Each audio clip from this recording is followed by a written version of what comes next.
No, because I don't even know where you're at.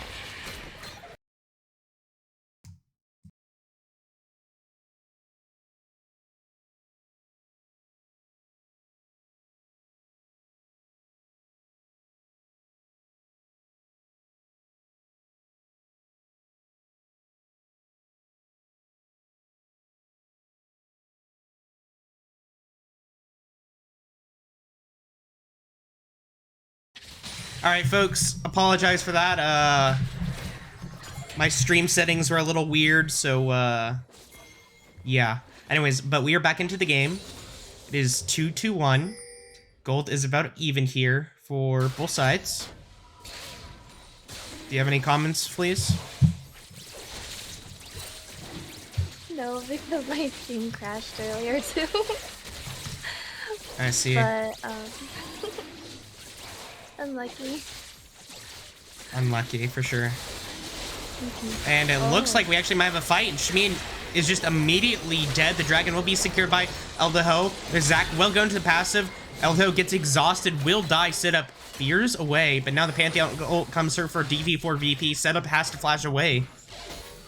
Ultimately, that is dragon secured, but 2 kills picked up on the side of the devs.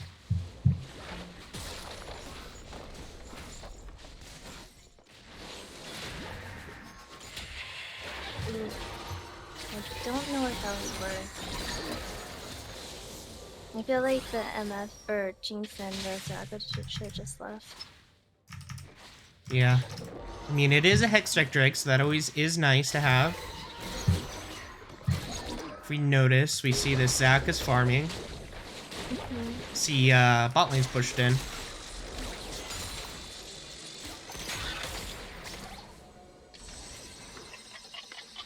We do have Dopus TPing up top lane.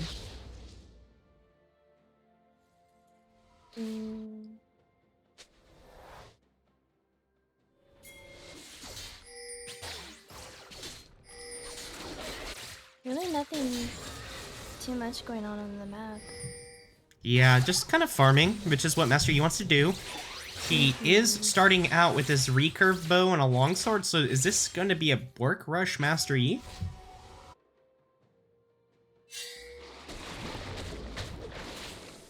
Do you rush Borga Mastery? I don't know, I don't play that champion. Oh. I mean, Blade of the Rune King on melee champions is very strong, so it's not bad per se. Also, like on Jungle Master Yi, there are not really that very many good mythic items, just because, you know, like even like Immortal Shield Bow and all that don't really benefit you all that much. And obviously if you go Kraken Slayer, then you're kind of defenseless.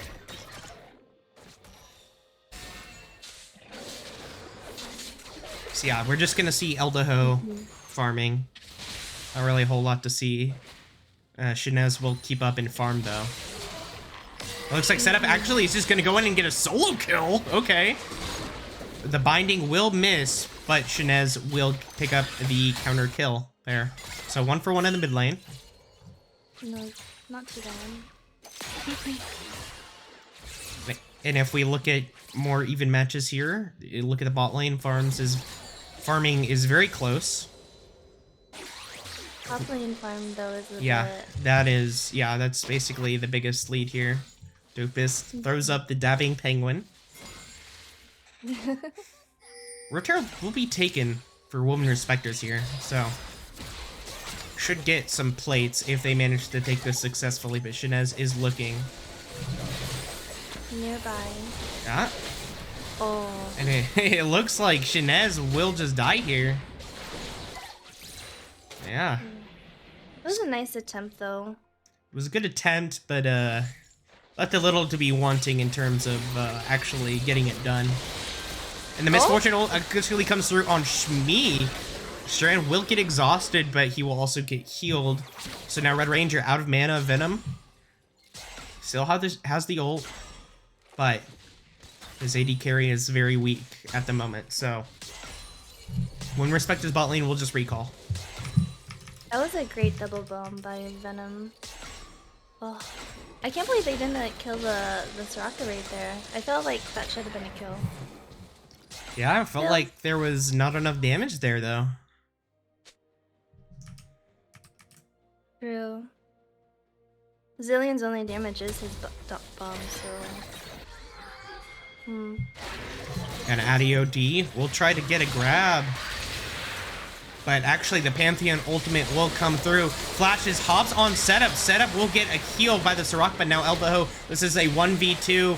He dashes through and actually uses the repositioning of Master Yi to escape. So kind of well played by Eldaho there to live. Shmi just getting some gold here. And so ultimately it's just a 1-for-1 in the end.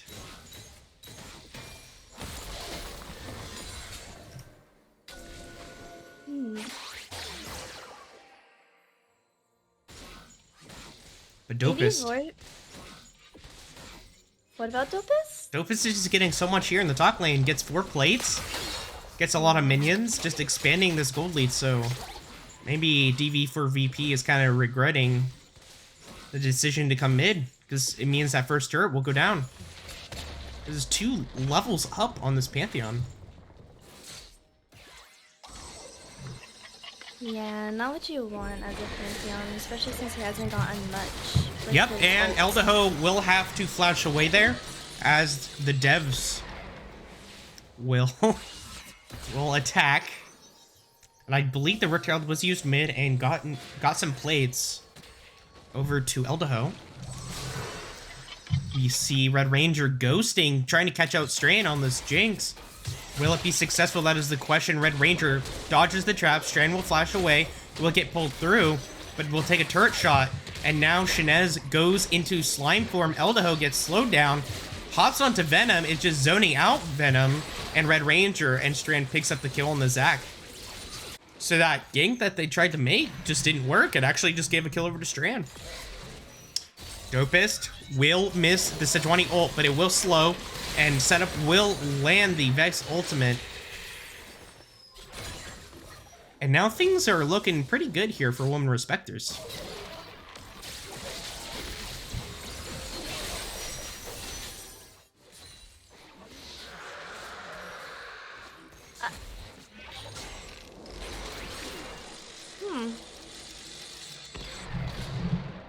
You seem very deep in thought here, please. I'm just a little confused on that engage bot. Yeah, I think they saw the Jinx alone, just free farming, and they thought they couldn't let that happen, so that's what happened. And then it turned out that it wasn't a good idea. Objective bounties here for the devs, so if they manage to get a bunch of kills and get objectives at the same time, maybe they can tighten up this gold lead about 3k at 4 minutes. But if you're looking at the scaling on both sides, I definitely think that Women Respectors has the better scaling. I think so too. Feel bad, DV4VP like chose Pantheon to make plays for his team, but he hasn't gotten much off of it. Yep.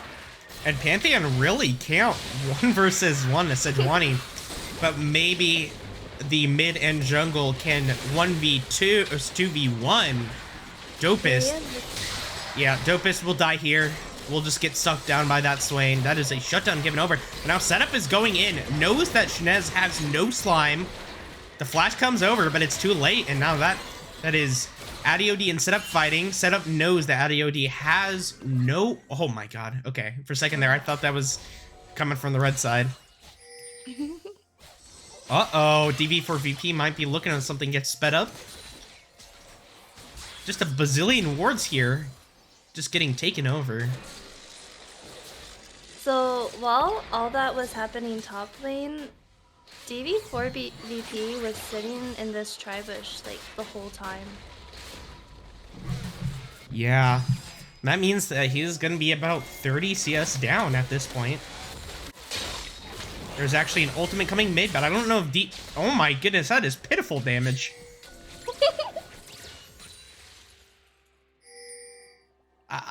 Yeah, this Pantheon is so far behind. If we actually look at the gold lead here, it is about a 2.6k gold lead for Dopest at 16 minutes.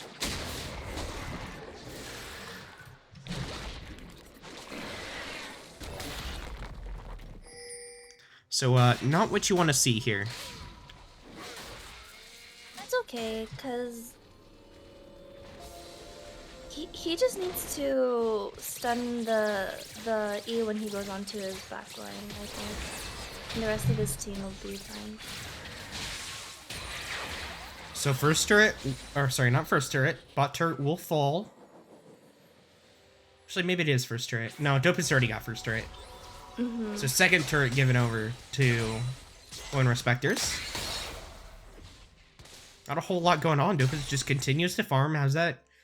Frostfire Gauntlet is just getting even more tankier by the day. And yeah, so we actually see that this is Blade of the Ruined King for the Master Yi. Goes Noon Quiver, so I'm curious what it will be, whether it'll be a Kraken Slayer. It's not going to be a Gale Force. Kraken Slayer or Immortal Shield, though. I would imagine it would probably, for this Swain and this Zac, probably Kraken Slayer? Is Prowler's Claw an option there? Prowler's Claw doesn't build out of Noon Quiver. Oh, I wouldn't know. Support me. Okay, it looks like ADOD will flash over the traps. It's just burning down Shmi. Shmi is somehow still living. Uses the ultimate, is still alive, but will quickly fall. Setup will get exhausted. Venom is just here for the assist, and ADOD just has to walk at him. Strand is 1v2, 1v3ing. That shutdown given over to Misfortune, and that is very catastrophic there for Women Respectors.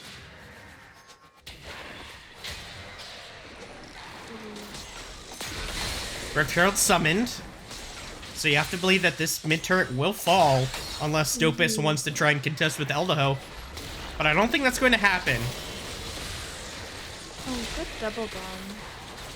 Venom doesn't miss on these double bombs, so I assure you that. He actually hasn't. Yeah, so 2 charges off on this Rift Herald. Very good use, and now the gold lead swings towards the devs, who will get this third Drake. To be determined, I should say.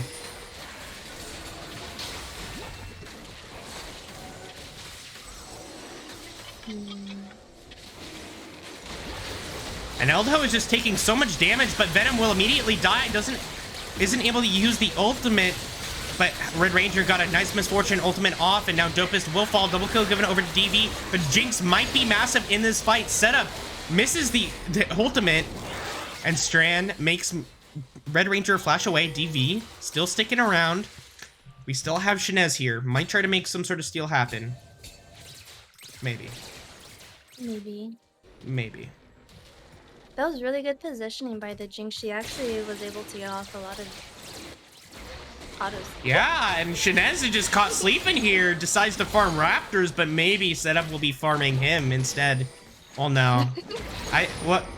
Okay, so instead of trying to run away, Shinez decides to hop on Setup.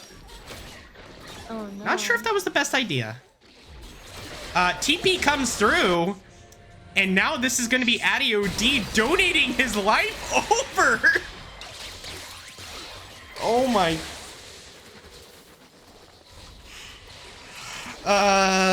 Any comments on that one? That was not the play, my dude. Oh. I'm so confused. I think he could have gone out with his jump, but I think he could have gotten out of his jump too. And Red Ranger will get hit by the Glacial Prison. Eldaho will also use the ultimate. It's just very speedy. Red Ranger will live though, so.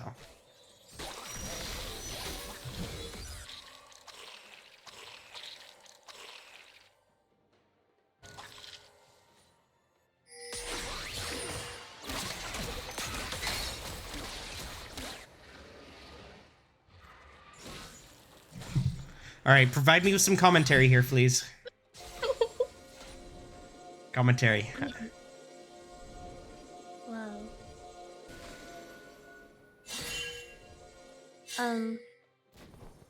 No pressure. That kind of does the opposite, but okay. Yeah, kind of just like a lull in the gameplay here, but setup might be looking for a play. Maybe. Maybe. Not a whole lot to say right now about this game. There's like no objectives up. Except for Baron. Except for Baron, but nobody's gonna take the Baron at this point. Yeah. I know the devs for sure aren't. I mean, maybe Women Respectors try to get some sort of sneaky Baron play, but just with the way the vision's been set up, it's not going to happen. The devs have too much vision. And ultimately, Women Respectors are kind of fine with just this state of the game. If it goes late, even if Addy OD is very strong, like this Pantheon will kind of fall off a little bit.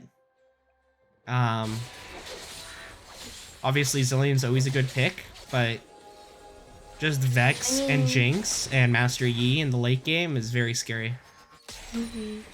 Well, his only job is going to be to lock down the Vex or E when they ult in. Because if he didn't get a... He needed to get a lead early by all those ganks and ults, but he just didn't get Speaking of ganking and ulting, DV is going in on setup. Actually doesn't... Oh my god! Setup, you are a legend! But does he get away? Does he get away? No, he doesn't. But ADOD commits the flash and the ultimate. Dopus doesn't even wait for the ultimate to run out. Actually will at this point. No, just kidding. Psych. Dopus kind of trolling this team fight a little bit, letting ADOD live. But Eldaho is in the back line. Gets exhausted, but exhaust doesn't work on an ulted Master Yi, and now Venom is very low. This ultimate will revive ADOD. The bomb is on him, though. And Soraka somehow gets the kill. Scumbag Shmi. Dopus finishes off Shenez.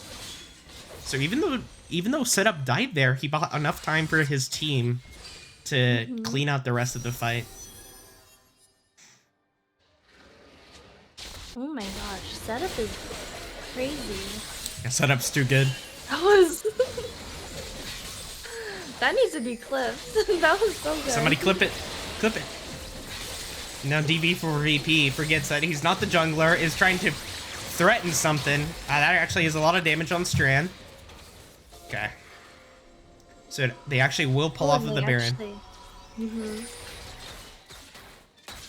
That's fine. They're fine with playing it safe. They do not want to give the devs any way back into this game. Even if the gold lead is pretty close, they have 3 Drakes. And they have a Jinx and they have a Vex who is the next incarnation of Faker, so...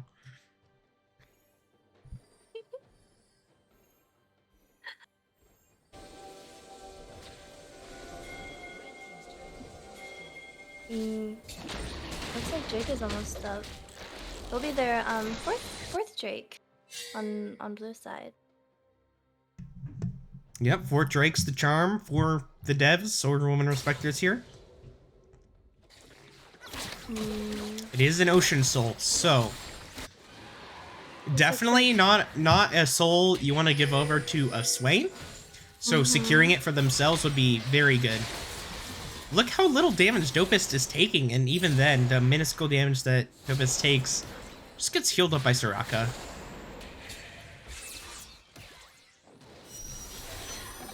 All right. Yep. Are we gonna see it? Are we gonna see the fight? We're about to see a team fight. We're about to see the fight. And Dopus actually goes in Glacial Prison on DB4 VP. Eldaho flashes in, is just immediately assassinates Venom, heals up, actually gets healed up again, will kill Red Ranger who flashes, but flashes the wrong direction. And now this is going to be cleanup on the Zac. It's going to be a cleanup on the Swain. And Eldaho played that so brilliantly. And you have to believe that this is going to be an immediate Baron take as well.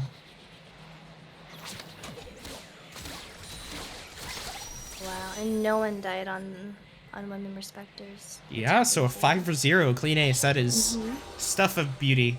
I think really a big factor there was just Eldaho managed to get enough damage off into the back line of the devs. And he immediately killed Venom. Venom didn't even use ultimate in that fight. Yeah. Venom was so squishy. He insta-died.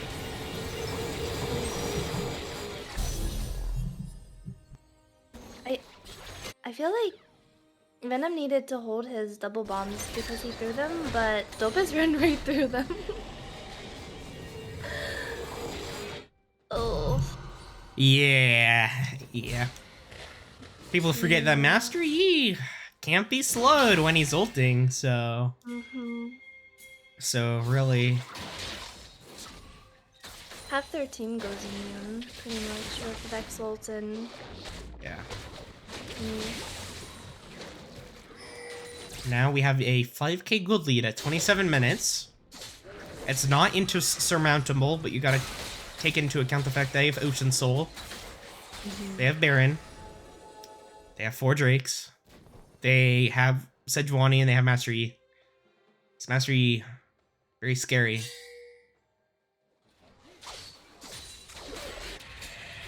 Wait. The devs might try to make a play. No, Shinez. Chicken's out. But Shmi might be caught. Actually flashes away. And DV4VP actually uses the what is it called? Skyfall or whatever. Oh, let me go look this up here. Grand Starfall. Grand Starfall. Yeah. And so that is a large cooldown down, an engage tool taken off of the devs. And now Women Respectors are just going to push mid, but they suspect that the Zac is going in. And as I say that, they're going in on Strand. Strand flashes away. Remember, now Shmi is just caught unawares, is caught solo. Setup misses the ultimate, so this is going to be a dead Soraka very soon.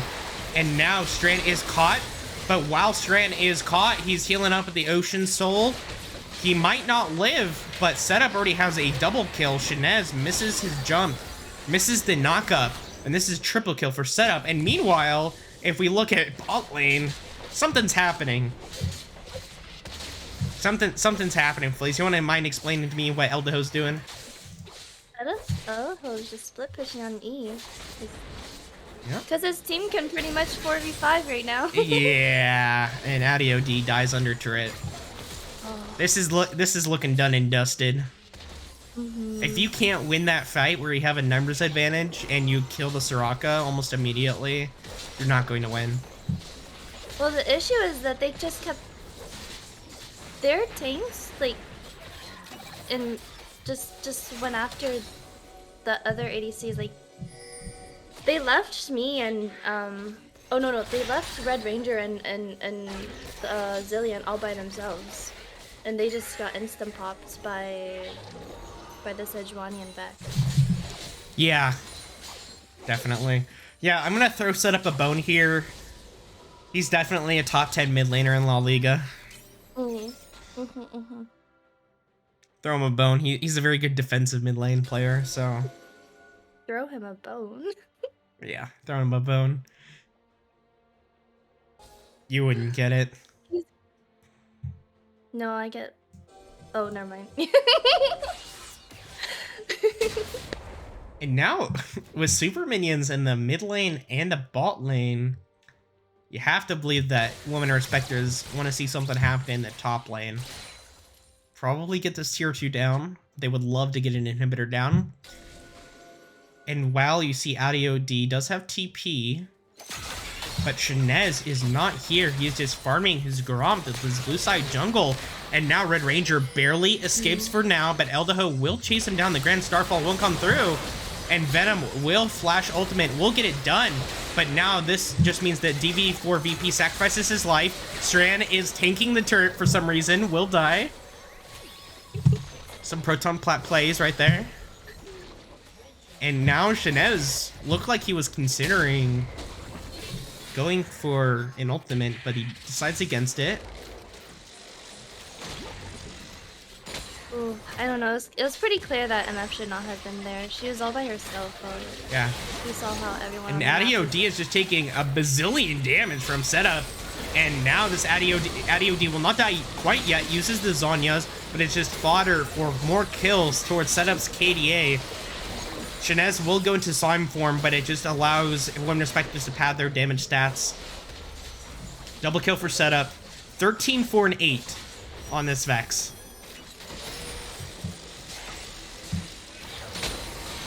This Misfortune ult will come through, but it just means Red Ranger is immediately killed. Will get revived, but you think that can't really do much even after the resurrection. So 32 minutes. A decisive victory. Decisive victory here for Women Respectors. And they take game 1.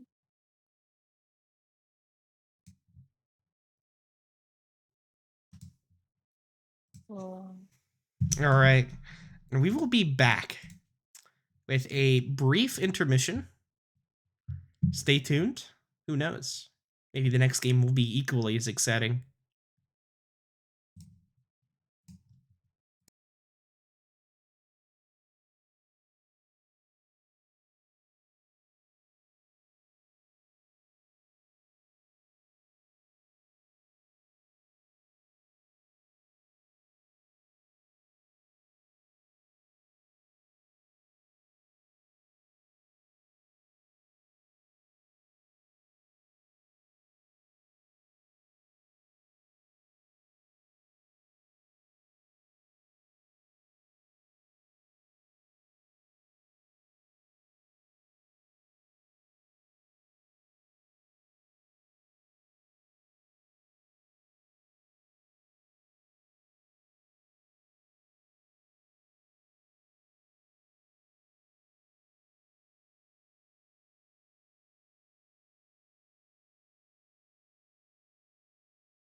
All right, folks, welcome back. We are into game 2, and unfortunately, Fleas has to step out.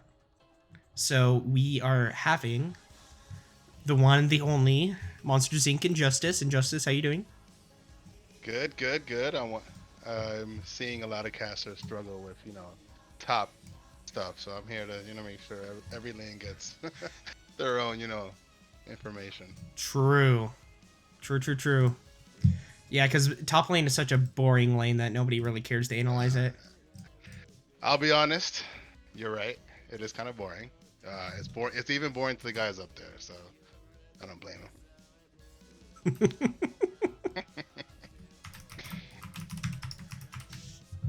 I was gonna flame, but I don't know if I should. Nope. Okay, so Elda Host is saying in the tournament chat here, Dope is literally brainlit. Shmi is saying silly homunculus, so Seems like It's moving. It's moving. I'm very curious how the devs respond. I wasn't happy with their last draft. They were very, heavy engaged, and I think a lot of their engage was unsuccessful. So yeah, I'd want to see the Pantheon definitely left a little to be wanting for sure.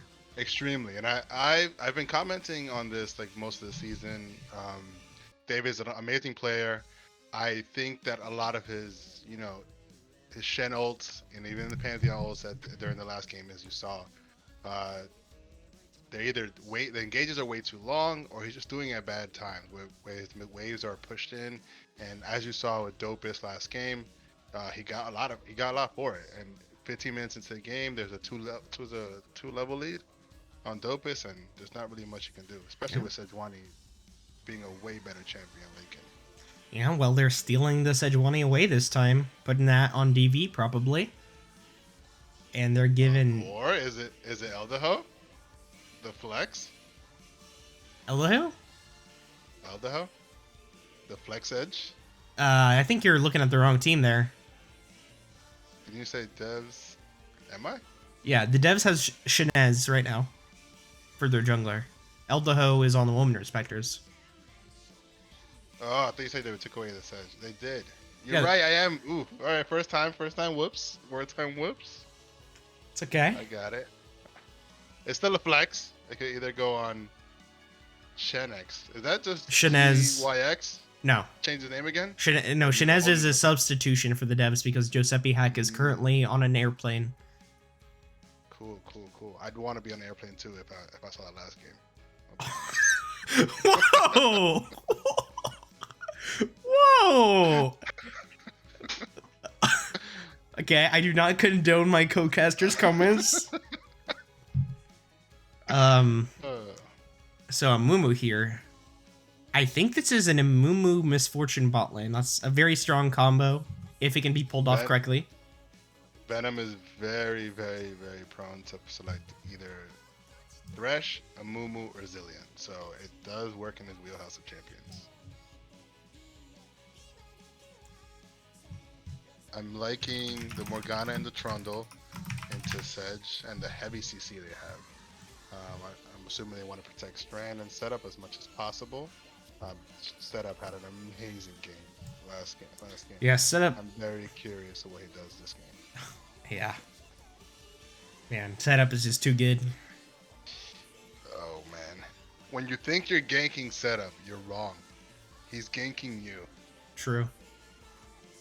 That could not be even any more true.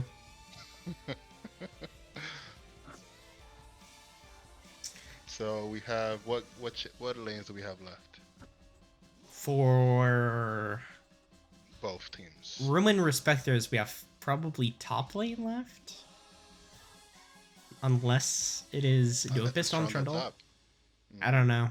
Definitely mid lane left. Definitely.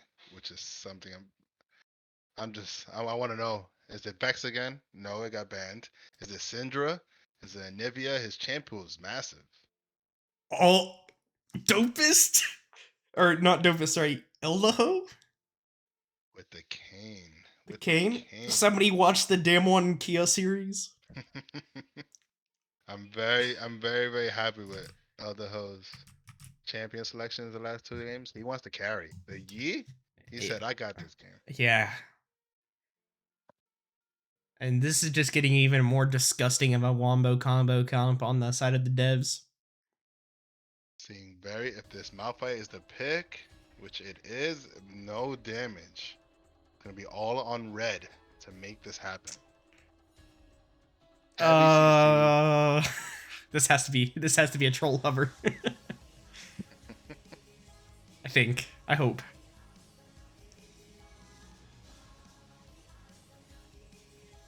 Very curious what they pick here. They need at least What? one more damage. What? Oh my god. What? Is this a Misfortune mid? Is it Twitch jungle? I'm so curious. I'm wondering. What the fuck am I? What? What?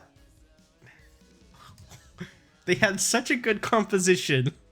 and then they went and selected the Switch. I'm very curious where that's going. And the Syndra, let's Syndra, go. yeah, Syndra with her changes, if she is able to scale and farm up, she's Are you very aware what her strong. changes are? You wanna make our viewers aware of what the changes are on Syndra? Let me go look them up real quick. Because I don't know. Okay, yeah, I will go look them up. Go look them up. But basically, she gets like stacks when she hits people, and then she gets like upgrades. So it's like her previous passive, but now you gotta hit people, I think. Mm, And I think let's one of see. them is like if you get 100 stacks, you execute at 15% HP with your ultimate. Yeah, they're What's called this he set up on a carry? Splinters of Wrath. So what comp are you leaning towards? Uh, I'm gonna have to. I'm gonna have to say this one goes towards. I don't know. I feel like either team could really like if they manage to play the early game well, have a good composition. But in terms of like ease of execution, women respecters I think have the early game, and but then the devs, if they can manage to Um, get to late game, are gonna find a much easier time winning. yes, that's a massive wall you got to get through on the devs. With the Malphite top, the Sejuani jungle, and who's the third tank they had? Um, Amumu. Amumu, yes. A wall of CC and a wall of HP. Very curious So how they get through that. it's looking like this is a Twitch mid lane. It is. It is Interesting. very. I don't like Addy's early game against the Syndra. Yeah, I feel like this Twitch is gonna get just bullied Yeah. very hard. If anyone else is Syndra, maybe he has a chance. Against setup has proven to be Yeah. ace rock. Maybe Addy survives against my hot daddy, but not set up. Never my hot daddy. Never. My hot daddy is a legend.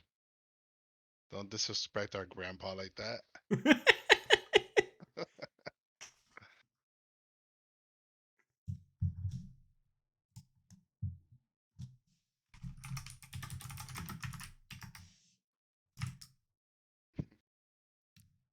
Oh man. It kind of sucks to be casting and not playing right now.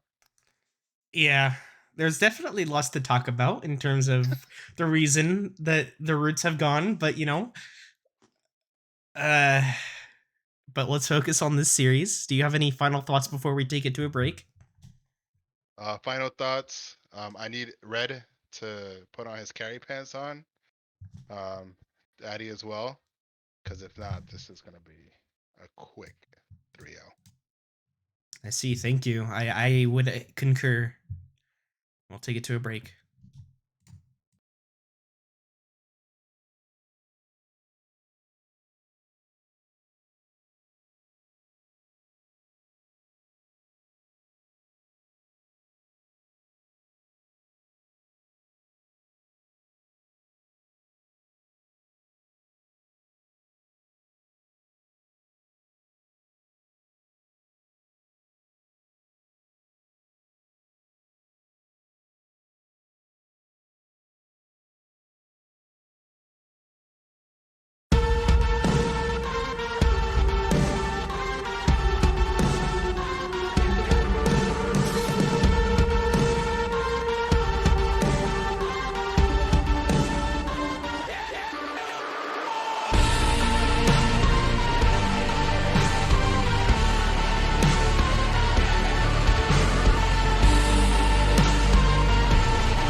nation will control their own destiny. A land of the truly free, damn it! A nation of action, not words, ruled by strength, not committee! Where the law changes to suit the individual, not the other way around. Where power and justice are back where they belong, in the hands of the people! America's diseased, rotten to the core. There's no saving it. We need to pull it out by the roots. Wipe the slate clean. Burn it down! And from the ashes, a new America will be born. Evolved but unchanged. The weak will be burned. And the strongest will fly.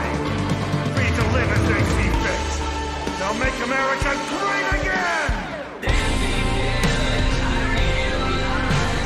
Just like me, try to make history. But to judge the right from wrong, when our guard is down, I think we're both afraid. The fire springs fire, but in the end it has to be this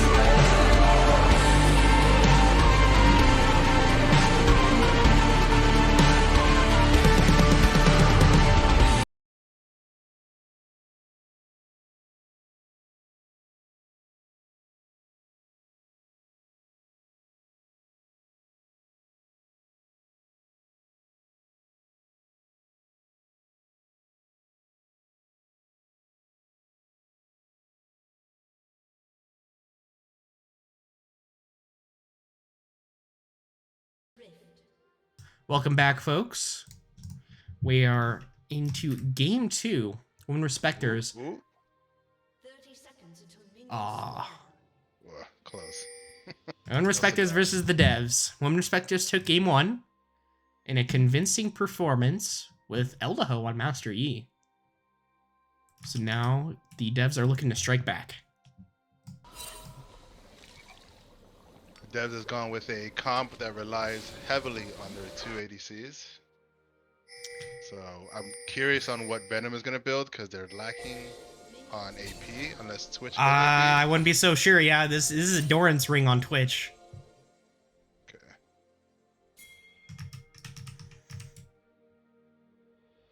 Who knows? We'll see.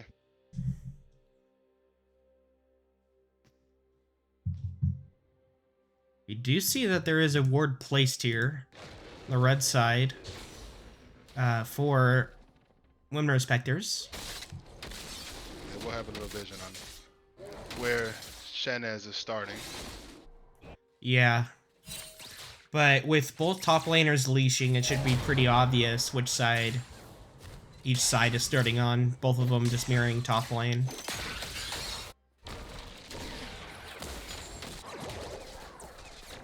We see Addy trading early on. Let's see if that continues. throughout Yeah. the game. Oh man, setup's almost full stacks here.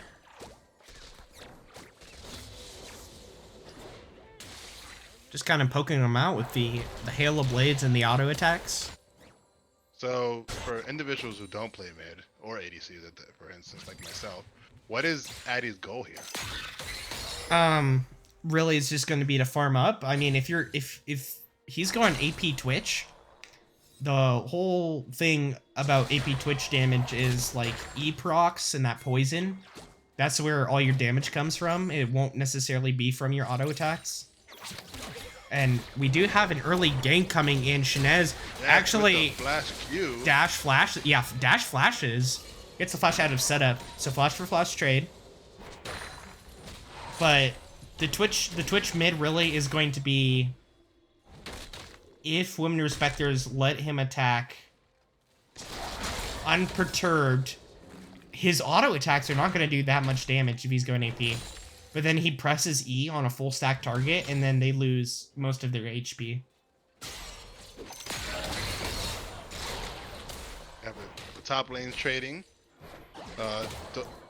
David seems to get the best of this. Dopus seems to be trying to get as many trades in as possible, but doesn't seem to be getting any movement from David. It looks like Dopus is just trying to shove this in against Stevie. But it doesn't look like it's going to be a full shove. No, he has covered 4 minions there. That's what you need for a freeze, and you're not moving that. You're not moving that farm from a Malphite. It's gonna be there for a minute.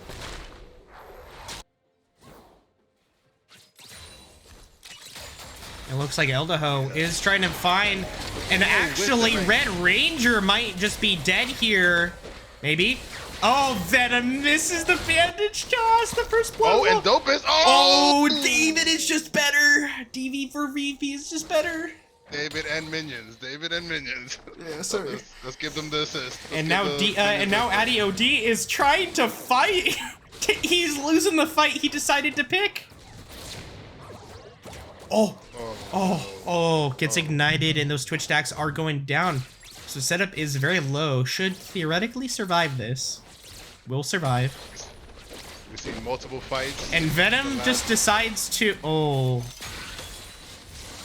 Shmi flashing the mastery. That's very disrespectful, very BM. I'm with it, though. I like it. I like it. No. I don't think it's disrespectful. I think it's funny. But... now this top lane is kind of really out of hand for Dopist. Yeah, if I was him, I'd let it crash and let David reset. You're not gonna even try to trade with that massive wave. You're gonna look for 2 kills on David. Yeah, you do not want to get this Malphite ahead. Won't be building damage, but you know, you never want your tank to be even tankier than he needs to be. David seems to be pushing. He wants to reset. Eldaho might be caught here against Addy OD. That dash will not really find much. Yeah, I think this is Eldaho just dying. Ooh, Addy OD. Good movement by devs. 2 stacks on the Dark Seal, so yeah, this will be an AP Twitch. Oh no, Red Ranger. Ooh, I'm sure. And actually, Nice. setup. Oh man, this is... Has no flash. Yeah, Addy OD just expunges him. Gets that gold. So, really, the devs coming out with a game plan, they are seeming to make it work. Had some doubters. Me specifically. Yeah, me too. Definitely some doubters than me. So they're proving me wrong. Yeah. And I'm happy to see it. Looks like devs bot lane is shoving in. If we look at the CS, it looks like this will be about even after this wave.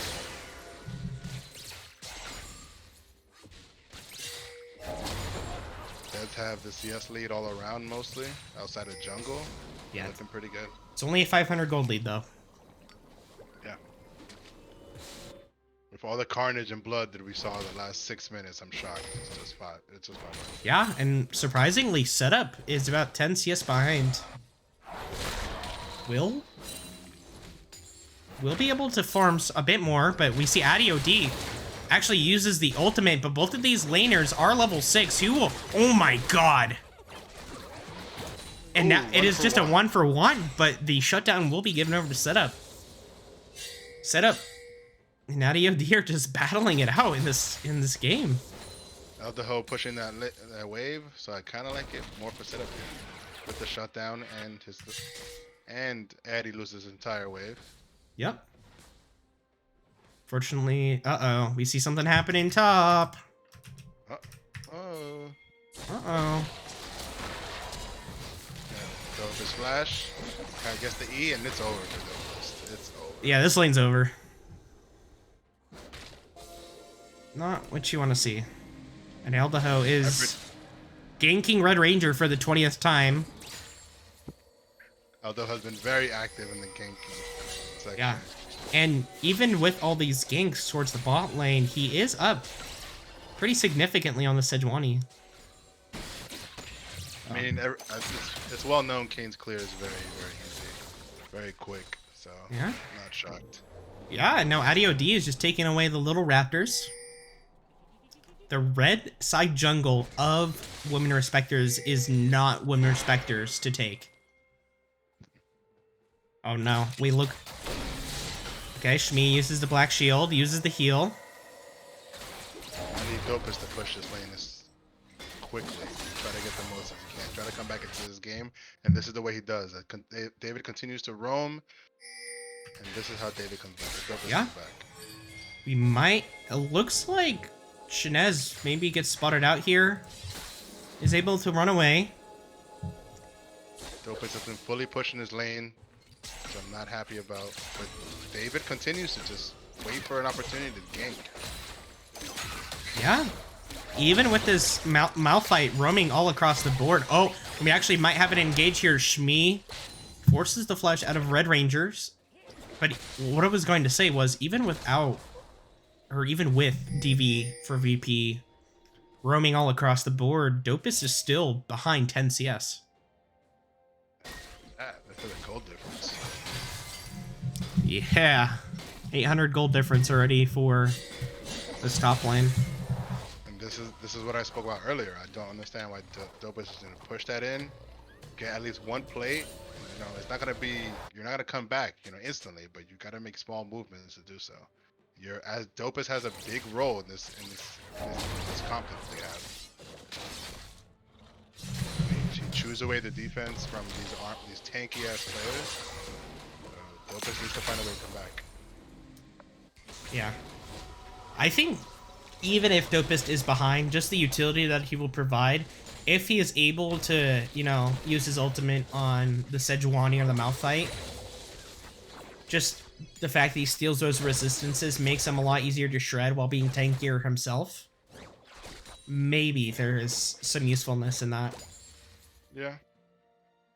Definitely is. Looking like devs are picking this first Drake. Their lead and running it with it. Taking this massive lead they have.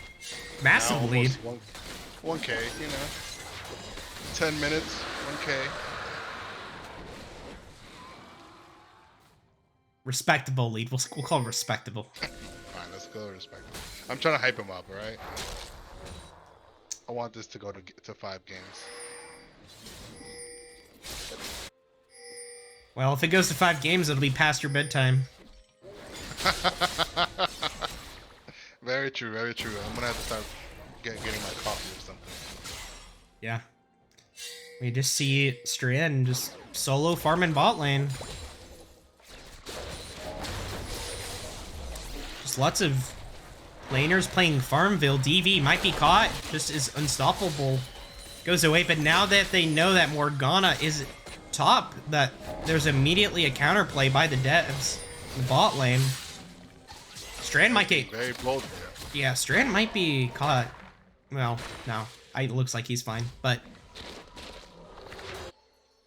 If we look at how many stacks Setup has 43 Splinters of Wrath.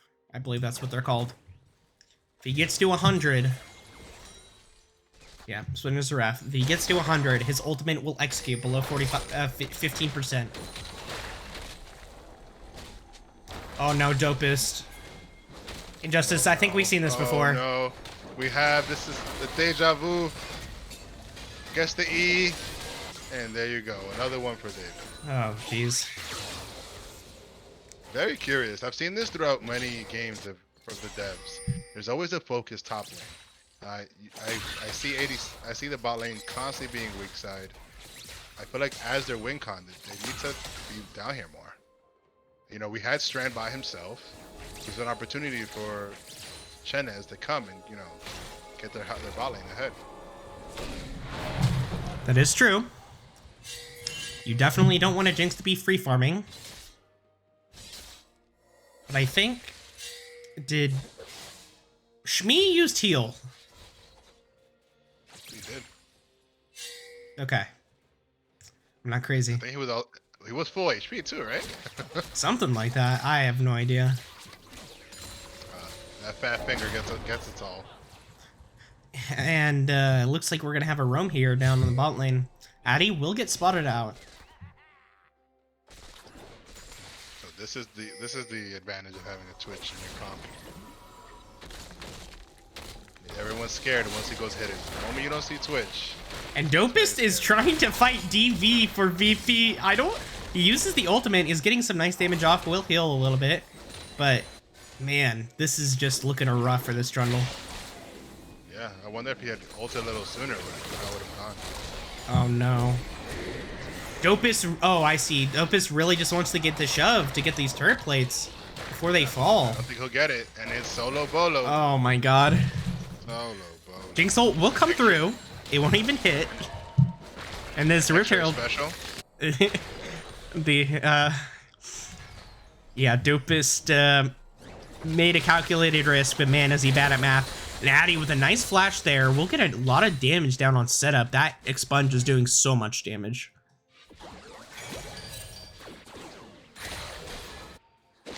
Oh no, Strand. Strand made the decision to try to exist in the bot lane, and he gets punished for it. Setup might be caught with a lazy recall, but will not die. Eldeho might actually be able to finish off Shinez. And now splits his focus, is just trying to kill Addy OD. Oh, Setup gets him both. He's just that good. So it's a 2 for 2.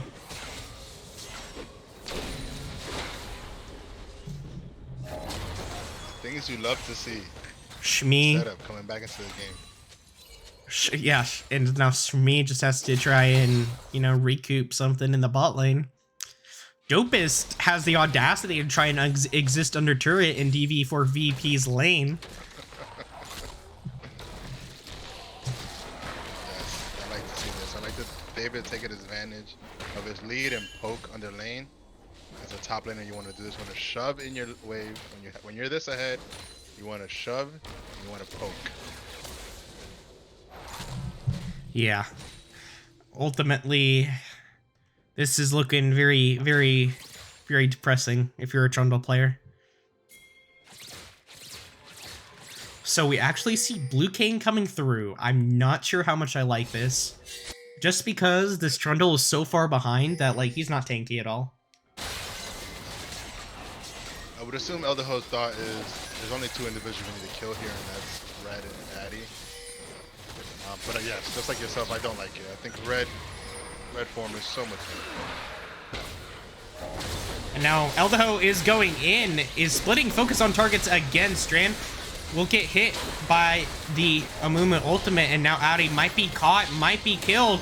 Misfortune ult comes through, and Jinx with the zap actually finishes off Red Ranger, or sorry, Addy OD. And now Eldeho might be looking for the play, but I think they know. And Eldeho is now just playing with his food, but he's a little far from his team. And he's deciding to farm the Krugs? I don't know who the prey and who the predator is right now. Oh, man. Yeah, I don't know. Okay, Eldeho is actually getting Krugs, but now he might be dead. He's not dead. Okay, he manages to live. Nice. And it actually is getting the red buff, too. It's actually just taking all of the red side jungle here. Eldeho ulted Sejuani in that last fight. Wonder what would have happened if he had actually gotten to Oh, Addy OD is taking a fight with Eldeho. Eldeho doesn't have ultimate. What is he doing? I'm so confused. Confused by the engage entirely, but I think at that point he probably just wanted to commit. True. That's fair. I think definitely that's a much better engage if he had ultimate, but he didn't. So. For sure. But I mean, that was some pretty good damage on this Twitch, even though this Kayn is 1-4.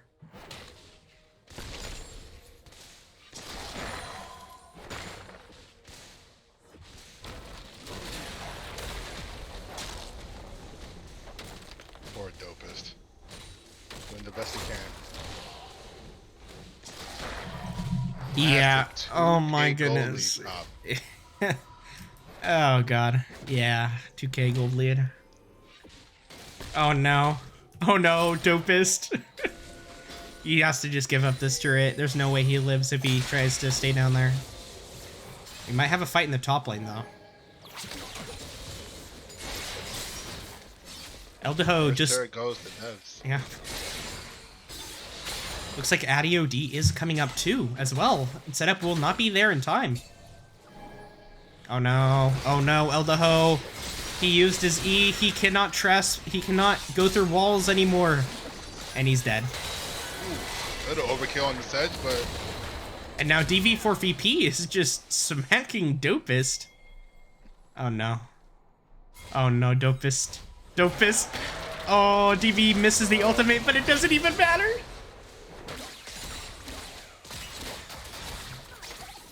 I think at this point, women respecters need to understand that top is gone. Try to get your Jinx ahead, but they're just trying to defend Dopest. Yeah, now setup is fighting Addy OD, who will win this battle. Oh, barely. It's Addy OD. Addy OD just playing really well on this Twitch. Oh, he said something in chat. Let me see what it said. Oh, he said ratatata. Ah! Oh, ratata. I have to get my glasses on. Oh, okay. And Rift Herald, second Rift Herald will be taken for the devs if they can do it in time. That's the question.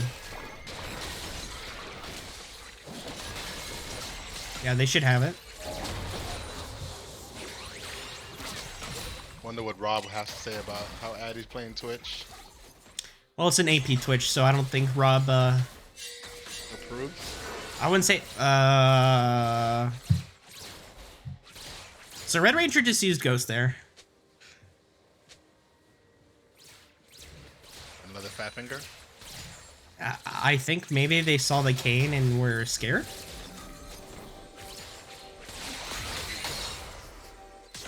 I don't know. But I think Goblin, Mr. Rob Goblin would approve of such maniacal Twitch gameplay.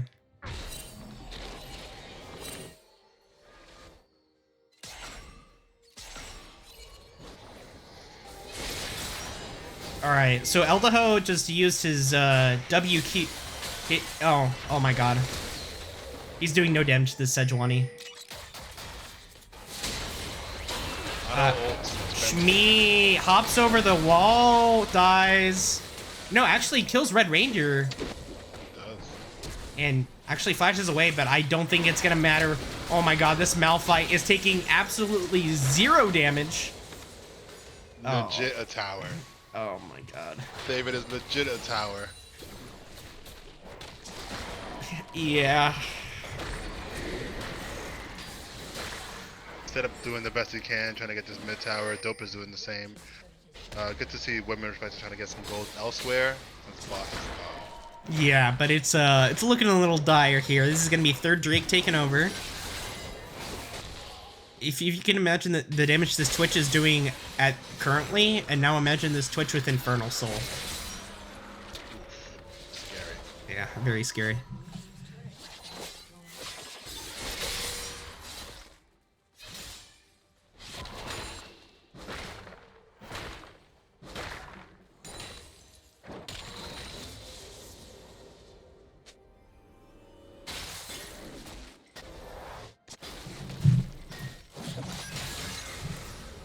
So, Noah, what's the win con on women respecters? What can they do to come back here? As bleak as it looks, So- down 4K gold. So first, their Jinx needs to complete this Phantom Dancer, and then get an IE.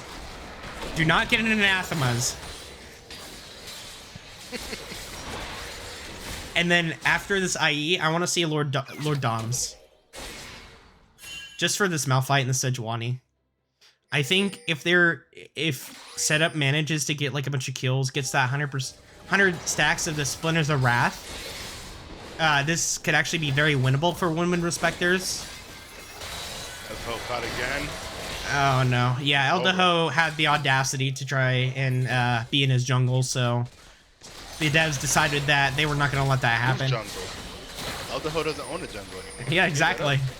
That's it. Yeah, he donated no it. jungle. He donated it over to the devs. They need to Dopest understand that. still hasn't gotten this first turret. Oh my god. Finally gets it. It's a moral victory.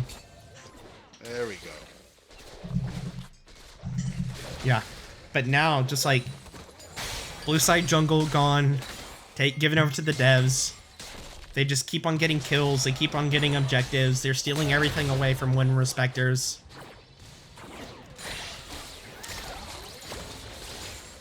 I think the Twitch was a very brilliant strategy in the fact that nobody expects it to come out. And it came out and it did a lot of damage. I think for the first time in a very long time, I'm seeing setup behind in the game. True. Red Ranger might be caught. Kill donated over the Strand. But Addy is lurking. He is lurking. He wants this so badly. And he will ultimate. And Shmi might just immediately die. Actually.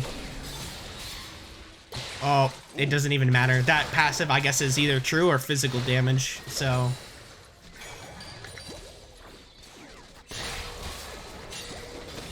But this will be mid-tier 1 for the devs. This is a game where you just reset. You try to focus on how to eliminate this comp next game.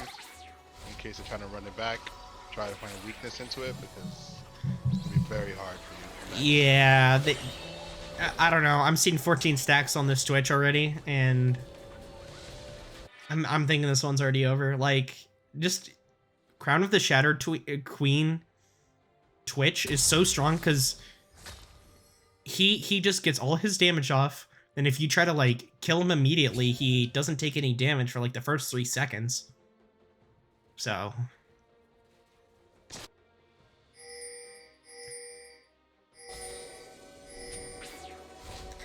Thoughts about next game? Thoughts about next game? This game's going on. I'm trying to find. Yeah, there's not a whole lot to talk about because even though the bot lane and mid lane are doing all right for Women Respectors, this is just a top jungle canyon. Yeah, they are even against their opponents. Red only has a 200k. 200k. 200k. I like gold. They're getting Baron here. Yeah. Maybe when Respector somehow gets a miracle steal into a 5-0. The dev's actually pulling off of it. Right. Oh. And we got a disconnect here. Let's see what. Oh. I guess that's what they pulled out. Yep. It looks like Eddie of D is having some lag issues. So. I'm going to go into first person camera. I'm going to go, see here. I'm going to go travel around the world.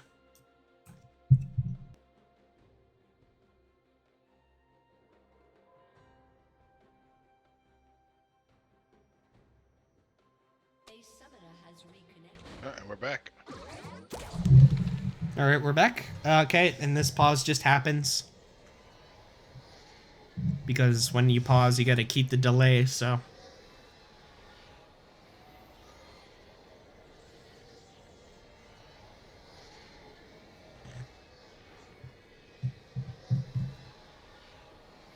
Well, that kind of explains why the devs pulled out of Baron. I think they are fully aware that if Women Respectors tries to challenge it, they win. They're moving to Dragon now. Yeah, there's gonna be soul for the devs if they get this. That's very scary.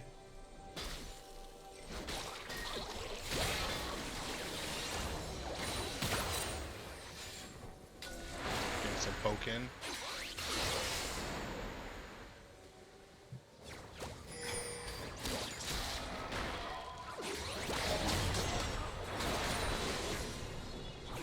Devs want this as dark as possible. They want Women Respectors to want to challenge it. So cool. Yeah. Very little vision here for the side of Women Respectors on this dragon, actually. As we see an engage, but Dopus is just immediately dead. Eldaho is trying to finish off ADOD. Maybe it will happen, but the soul goes over to the devs, and now this Infernal Soul Strain is trying his hardest. He is just too squishy, and now Setup is left alone. It is him and him alone on this team, as it seems to be every time the Women Respectors. This is a good night on Red Ranger. But Red Ranger will actually live this time. Gets 2 kills for himself. Even with removing Addy early on into that fight, they had to expend so much to get to him.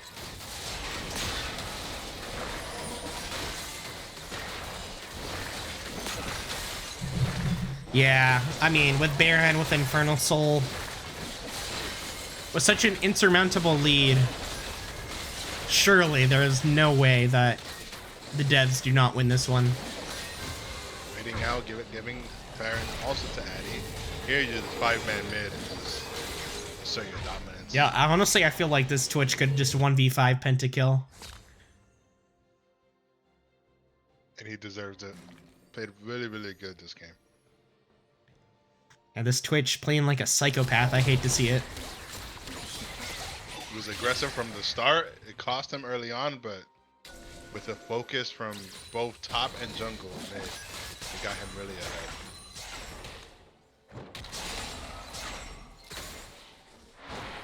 As active as Elderho was in the early game, it didn't amount to much. Didn't count too many kills. Yeah, and I don't really have anything to say in terms of commentary. This is now 1-8, Kane. I don't know what Elderho is trying to accomplish. Halloween is coming up, and this is looking like a murder scene. Oh, okay. You don't have to do it to him like that. Michael Myers. Yeah, it's looking like a little bit of a slaughter here. And Addy OD is just going in on Shmi. Shmi has to stop watch, has to use Zonya's. But it doesn't even matter. Setup is left alone once again. And Shinez actually gives over 800 gold to setup. Maybe that's something? Maybe Elderho will find any sort of damage? Does this stop the end? Wait, setup. Oh, setup? Ooh. Setup? I've seen this before. Oh, I've seen this no. movie before. Oh, I've no. seen this movie before. Oh, I've seen no. this movie before. The real question is, does Elderho even catch up to DB? No, movement speed stolen. Oh my goodness. I'm David. What? Yeah, I take this fight every day. Oh my god. Bye. Let's see what it said in chat. Elderho said, "W2F, you're so strong." Oh man. Nothing more than a mouth like an AD player. Yeah, David just casually 1v2ing. Actually, And that's a big... Dopus gets his revenge. Yeah, big shutdown given over to the Strundle. Maybe this is the start of the end for the devs. Just kidding. Yes, very kidding. David still has a massive 5k goal lead on Dopus, even with it. Hey, I mean, 5k gold lead, it's winnable. Oh, excuse me, hiccups. Alright, Angel says you have to take over until I cure myself. Hold your breath. They say you gotta get scared. Just look at the score line. That'll scare you.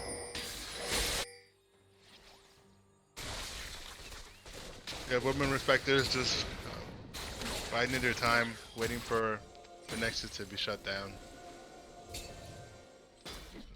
You have the devs clearing out Vision, and Elderho still farming their jungle. Yeah. I don't know. Uh-oh, we might have something in the mid lane. Yes, Addy's Hiccups, positioning. hiccups. Hold your breath. Oh no. And there you go. But oh no, it's a 2v1. Can Addy turn this Oh around? my god. He got one. Can he get two? Do we have two? We do not. So it is a 1-for-1, but Red Ranger might be caught. That is a huge Amumu into the Malphite. Oh my god, it was so disgusting. And this game's over.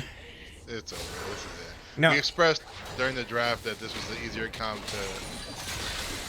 to do, and it shows. Yeah. Their wombo combos with the Mumu ult, the Malphite ult, and the MF ult, what do you do, honestly? I don't know. Don't give the Malphite 4 kills in like 10 minutes. You could do that too. Yeah, But man. as our Captain Soban would say, you know, just back up. And then he proceeds to go in. No comment. No comment. That's the end of that. Hopefully, game's currently 1-1, tied. Yep, we'll be back. Hopefully, we can get a better game 3. Yep.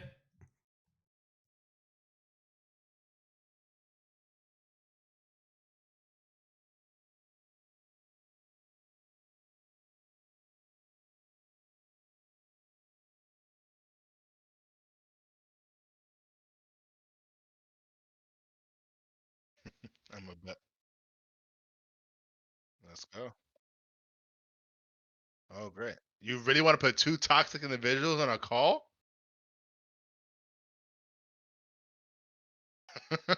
I can see the flame now.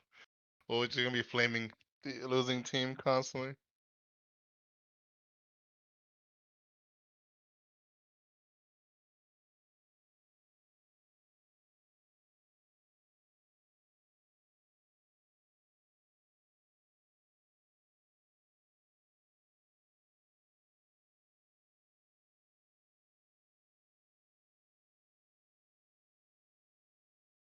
Okay.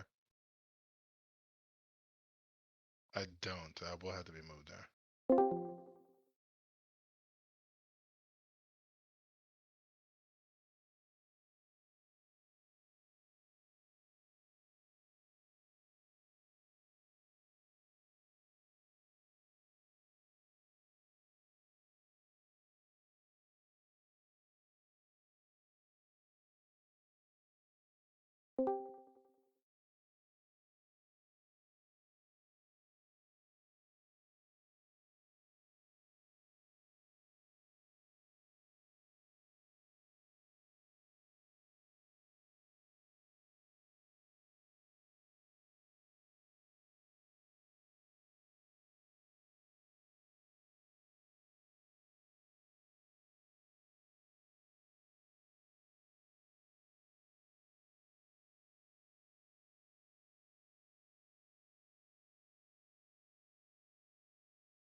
And we're back. And for the second time tonight, we're switching casters.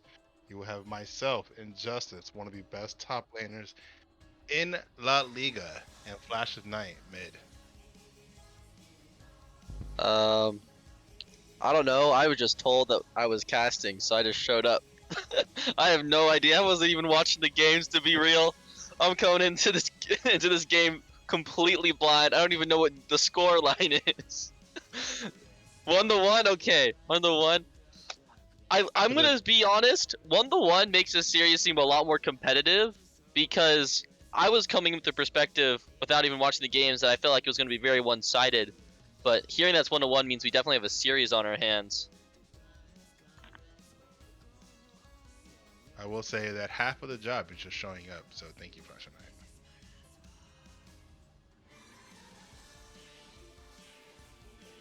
So basically, right now we're seeing a lot of mid lane target bans, specifically towards Sparks and Daddy Akali. We see taken away along with the Victor, and then the jungle bans along top. A lot of it's just like comfort picks getting taken away from both these teams. We're going to see the Sejuani lock-in come in for Wound Respectors. Very classical flex pick between the top and jungle.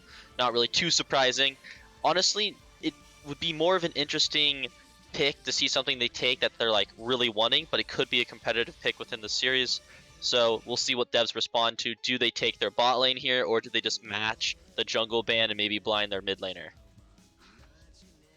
A big prio on Sedge this series. So it's really just flip to who gets it.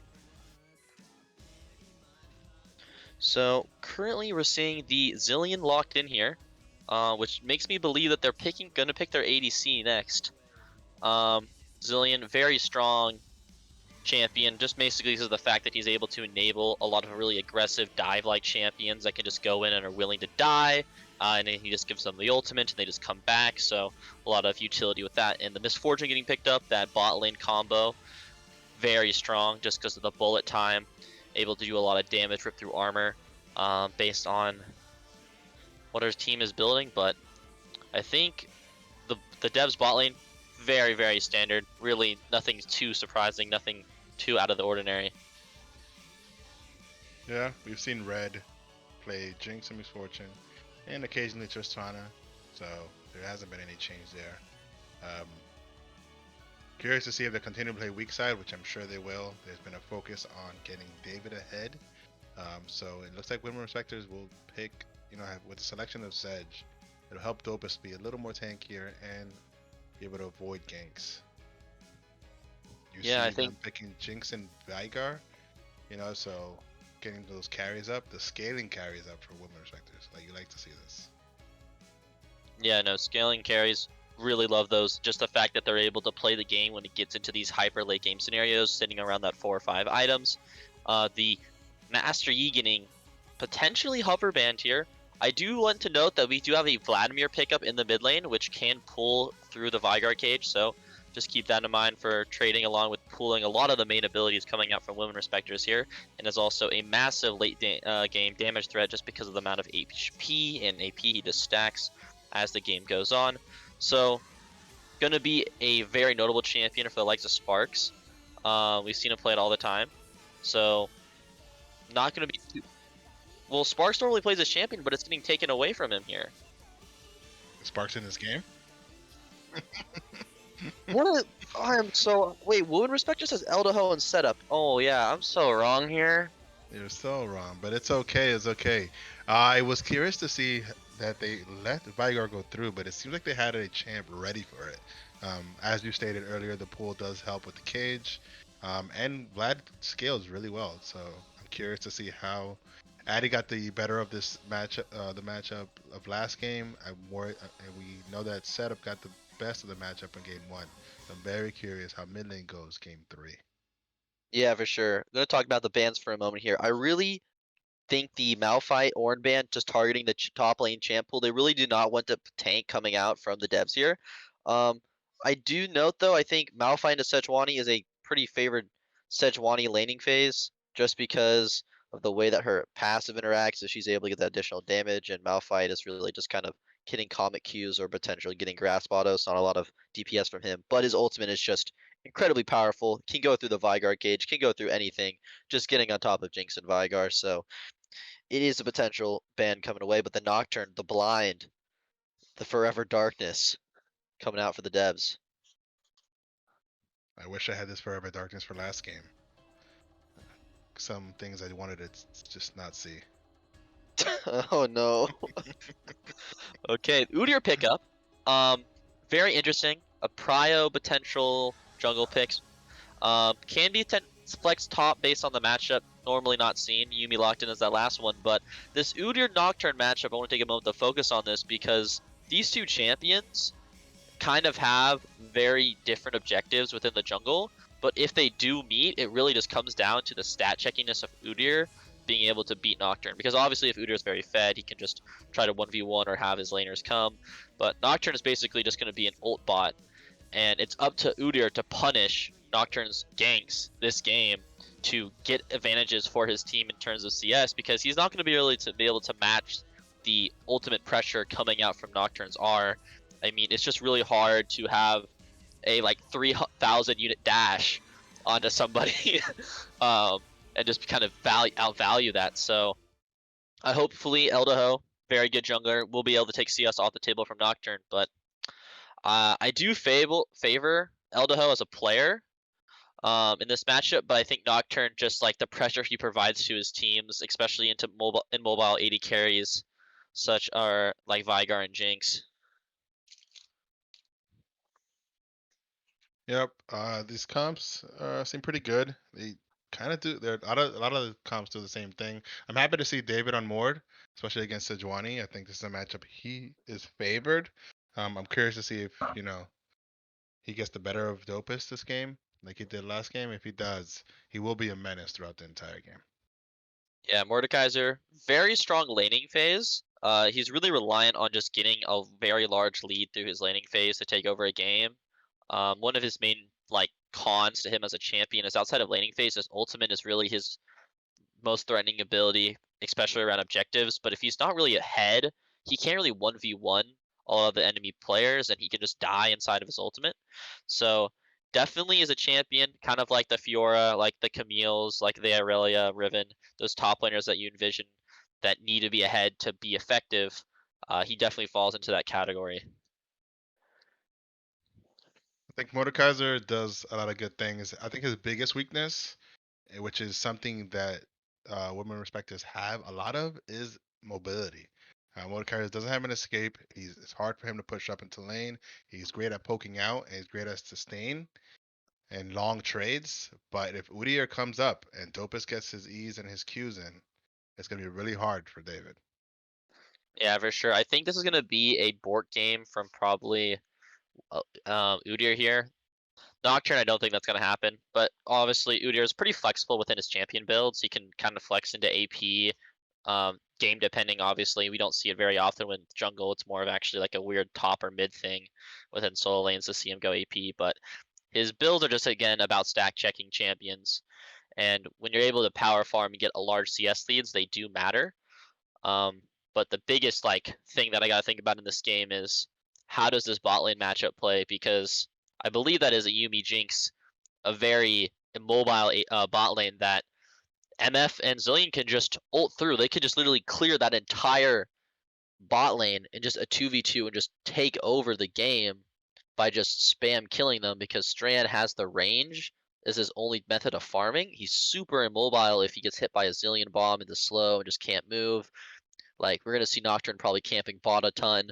So Strand is like the biggest target, I think, for the devs in this series. Meanwhile, I think Mordekaiser or Vladimir, they're going to be the targets for the Udyr, because not really Vladimir, but more the Mordekaiser. Because if you can keep them behind, their effectiveness within the game just plateaus, if not tanks. Well, as you stated earlier, we do think that Nocturne will come down bot a lot. I hope so. I hope so. I think one thing that's been constant in all of those games is that bot lane is weak side. I think Nocturne with Mordekaiser, he'll be fine on his own, and Vlad is just looking to scale to late game. You want to get this misfortune ahead.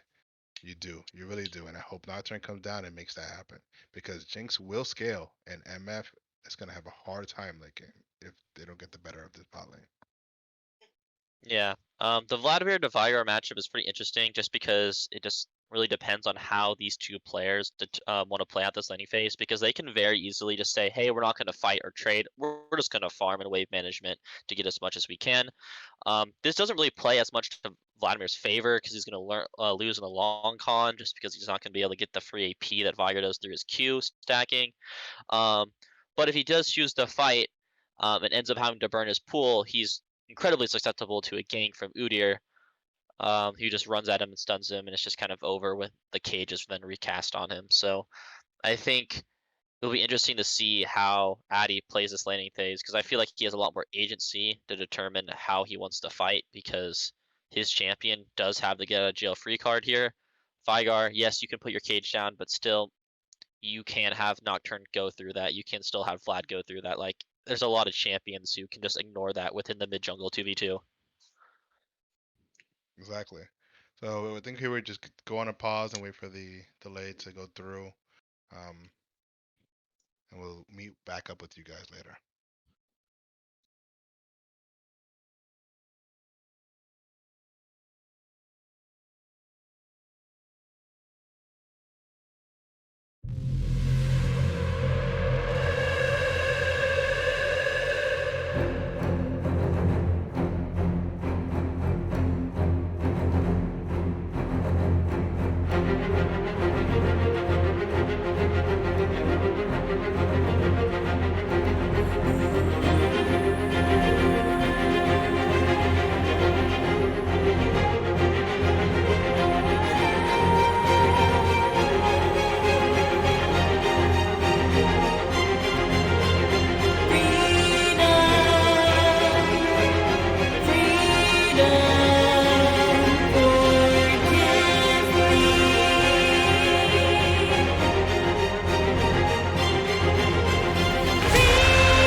Hey guys, Flash Knight here for game number 3 between Win Respectors and the Devs. Currently seeing a 5-point coming out from the Devs here. Really want to make sure that there's no early invades from Eldaho on this Udyr. Going to be taking Conquer.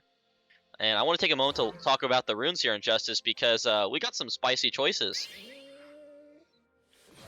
And what do we have? I think that's a first strike for a setup here on Vigar, and that's a Dark Harvest MF. You don't really see that very often compared to the other rune choices. Normally, like Predator for Vigar or Electrocute that whole tree, and MF being an 80 carry. Dark Harvest feels more like a solo queue rune, if I'm not mistaken.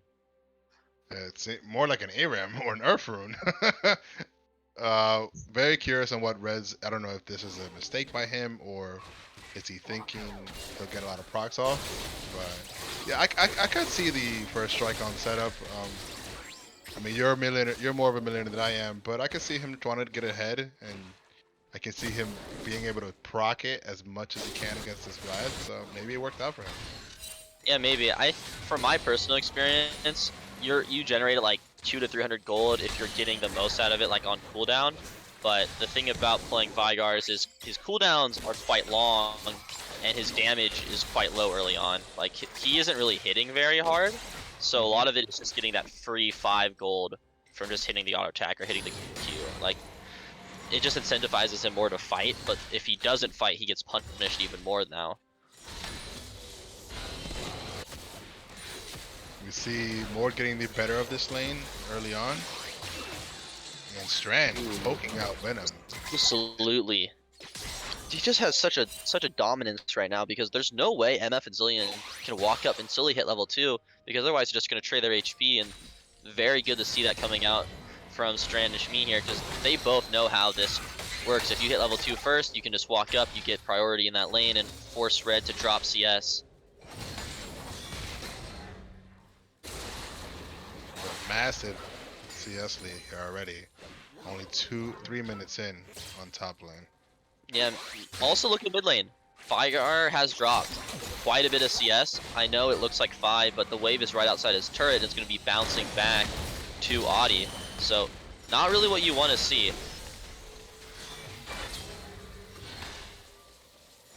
Bot lane for Women Respectors being very, very impressive. Making Oh, sure that's Red the power gets- of the Yumi. The 100% There we down. go. That's gonna First be- blood. That's going to be first blood. There's no way they can stop the ticking damage in Yumi. The Those are Yumi, though. 100% win rate champion of Worlds. Meanwhile, we're going to see Aldo go to the top side, but Shinez is here. That's going to be the Nocturne. They're trying to get him down, but that's going to be the first blood taken from the bot side, but they're not going to be able to get the additional gold. Trading 1 for 1 on the top side. Udyr trying to stat check him early, has the AoE slow. They have the double buff. He will not win out, though. The auto reset into the passive from Nocturne will take the fight.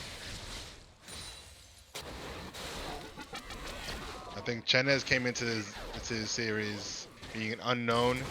Had a rough game 1, but game 2 and now start the beginning of. Ooh! Just flash all the Qs, and he's able to take the kill. And Audi not willing to burn the summoners, not respecting setup on this pick, and he's gonna get punished for it. He does not have TP, so he will drop a wave on top of this. And the gold lead that was looking so good for his team is just thrown right back. Yes. Cleanse does cleanse ignite, and all other like related debuffs such as exhaust. Yeah, Red actually could have saved himself there. It is a small error, and a lot of people don't know about it. It's actually very common, specifically on Leona, when Leona is taking Ignite for supports to take Cleanse, because if the Leona mistimes her Ignite, you're actually going to get a double value of Cleanse, not just the stun, but also the Ignite. So it's very common to see players opting into Cleanse on very hard CC matchups. We have a fight here between the junglers. He does have a 2-kill lead, so he has the finished whip along with just having the level advantage. He's able to bully this off. I would love to see Chest to just go top, clear his top side, and then just come back bot as his bot lane is in a better position to just come for drag when they maybe have a level or 2 on them. And just look for a potential gain, because I think he should be rushing 6 as fast as possible. Audi takes a really bad trade here in mid lane, and he's going to lose a ton of HP. Setup is just bullying him. Meanwhile, Dopus going to take some HP in the top side, and Audi Nice doesn't have sidestep. oh! That's going to be set up. Missing the Q. Not going to do enough damage on that auto there, and that's just so close.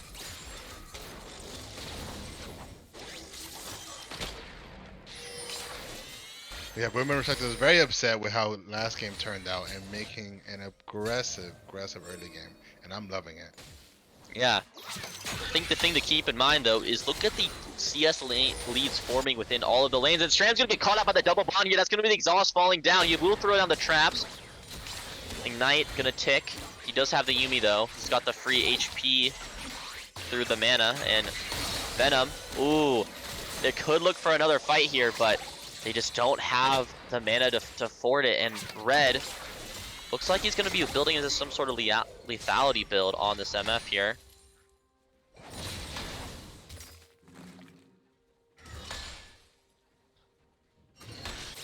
Interesting enough, look at the CS leads, Injustice. I mean, like, top and mid, pretty favoring the devs right now. So, what should they really do to take advantage of this? Because obviously they're getting some sort of XP lead here. They have something like, does the devs just take Herald with top pressure and try to crack open mid, or like, what's kind of their game plan? I mean, you said it yourself. You told us what you wanted Noct to do. You wanted Noct to get his top and rotate down to bot. You mean you're not gonna at this point you're not gonna LCS. We have a fight going on. It's gonna be the auto attack, but Udyr takes the kill for himself, forces the flash from Red. They're gonna be walking under the tower and just cutting you off right as you're about to speak, Eldaho, with no respect. No worries. Yes, I think here you're looking to get some early golden, and I think Herald is the play here. You had a successful gank on Mord earlier. I've already spoken about how immobile he is, and his lane is currently pushing. I think it's even state right now. You want to let Mord push a little bit, and you want to gank him right now. He's very immobile. He does have 6, which is kind of scary. But if Dopus makes it so he's getting engaged on the ult, he can survive. Yeah. The thing to be careful about in this specific laning phase is because eventually if Mordekaiser gets such a large lead and stacks such a large wave, he can just take Herald or invade camps from Eldaho here, and that's kind of like a worse, like a nightmare scenario, just losing your camps to the enemy topside. And we're actually going to see the devs pick up the dragon here. Yeah, we got an early Drake here by the devs. I need Dopus to understand where he is currently in this lane. He's behind. He doesn't need to fight for every CS because he's getting to the point where he's getting poked out. So even if Noct came up, even if Udyr came up there, they wouldn't be able to fight. And he'd be way too low for a gank. So he needs to just give up a couple farm and stay healthy. Seeing the Mordekaiser picking up that crab, trying to get any amount of gold lead he can. He has about a 600 gold lead off of farm alone, which is equivalent to about 2 kills. So quite substantial. Mid lane is still favoring setup after that first blood. Not first blood, but that early kill into the laning phase. And Audi bouncing back, but the XP lead is still there. Gold's really even right now. It's only down about 100 for women Respectors. But we need to start fighting. The thing to be careful here is they have such a large wave stacking, and I don't think that they want to base into this. So they're just going to be able to catch this pretty easily, and I would like to see Red Ranger, go clearing out that vision. And we're going to see Herald getting splitted by the devs. They're being very proactive. Getting drags, getting Heralds, and they know they can do this because they can give up a couple farms. Mord can move away. They have a good CS lead there. They have cryo.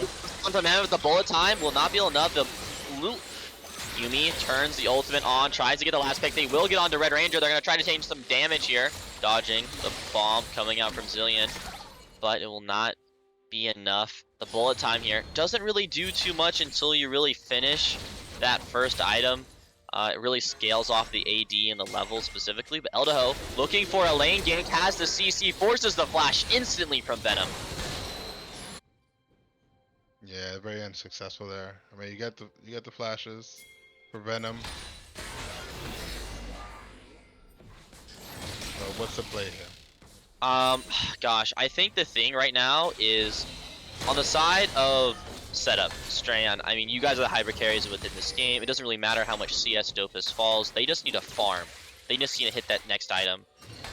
Because as soon as Strand hits around that 2-3 item mark, it becomes very difficult for really a lot of the members of the devs to walk up for free. That's going to be the ultimate coming out from Tessin. He's going to try to stay away from them. We'll keep him alive. He's going to go onto the turn for the flash. But that will not be enough as Eldaho speeds at him. He will get the smite for the slow. That will get exhaust coming out. They're going to throw down the Jinx rocket. It will not connect though. As Yumi is going to support the jungler as Eldaho just keeps running down the ADC. Nothing will stop him. The ultimate is going to be burned as Venom is going to look to die. This could be a triple kill for Eldaho. He's looking for something, but it will not be enough. The wave will shove. And this will be a massive gold swing and potentially freeing up their bot lane. amazing counter gank by Eldeho. Almost as he foresaw that. Yeah, I mean, if you're able to track Nocturne's pathing, it's just bought the top on repeat. And this is just, as soon as you know when he's starting on that top side, you can kind of anticipate when he's looking for that gank, depending on where he shows. So Eldeho just staying around those Krugs, willing to just run in, burn the summoner spells, turning the kills.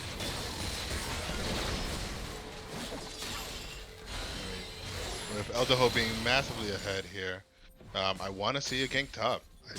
Again, I spoke about the immobility of Mord. He's getting extremely ahead from Dofus. Fight here, down. Movie cannot. He's gonna lose half his HP down as the Ignite is trying to tick on him. The last auto attack will come through, but he'll stay alive through the healing, and he's just gonna have to walk away, losing this wave as we're gonna see the Nocturne breaking the Herald for this first turret.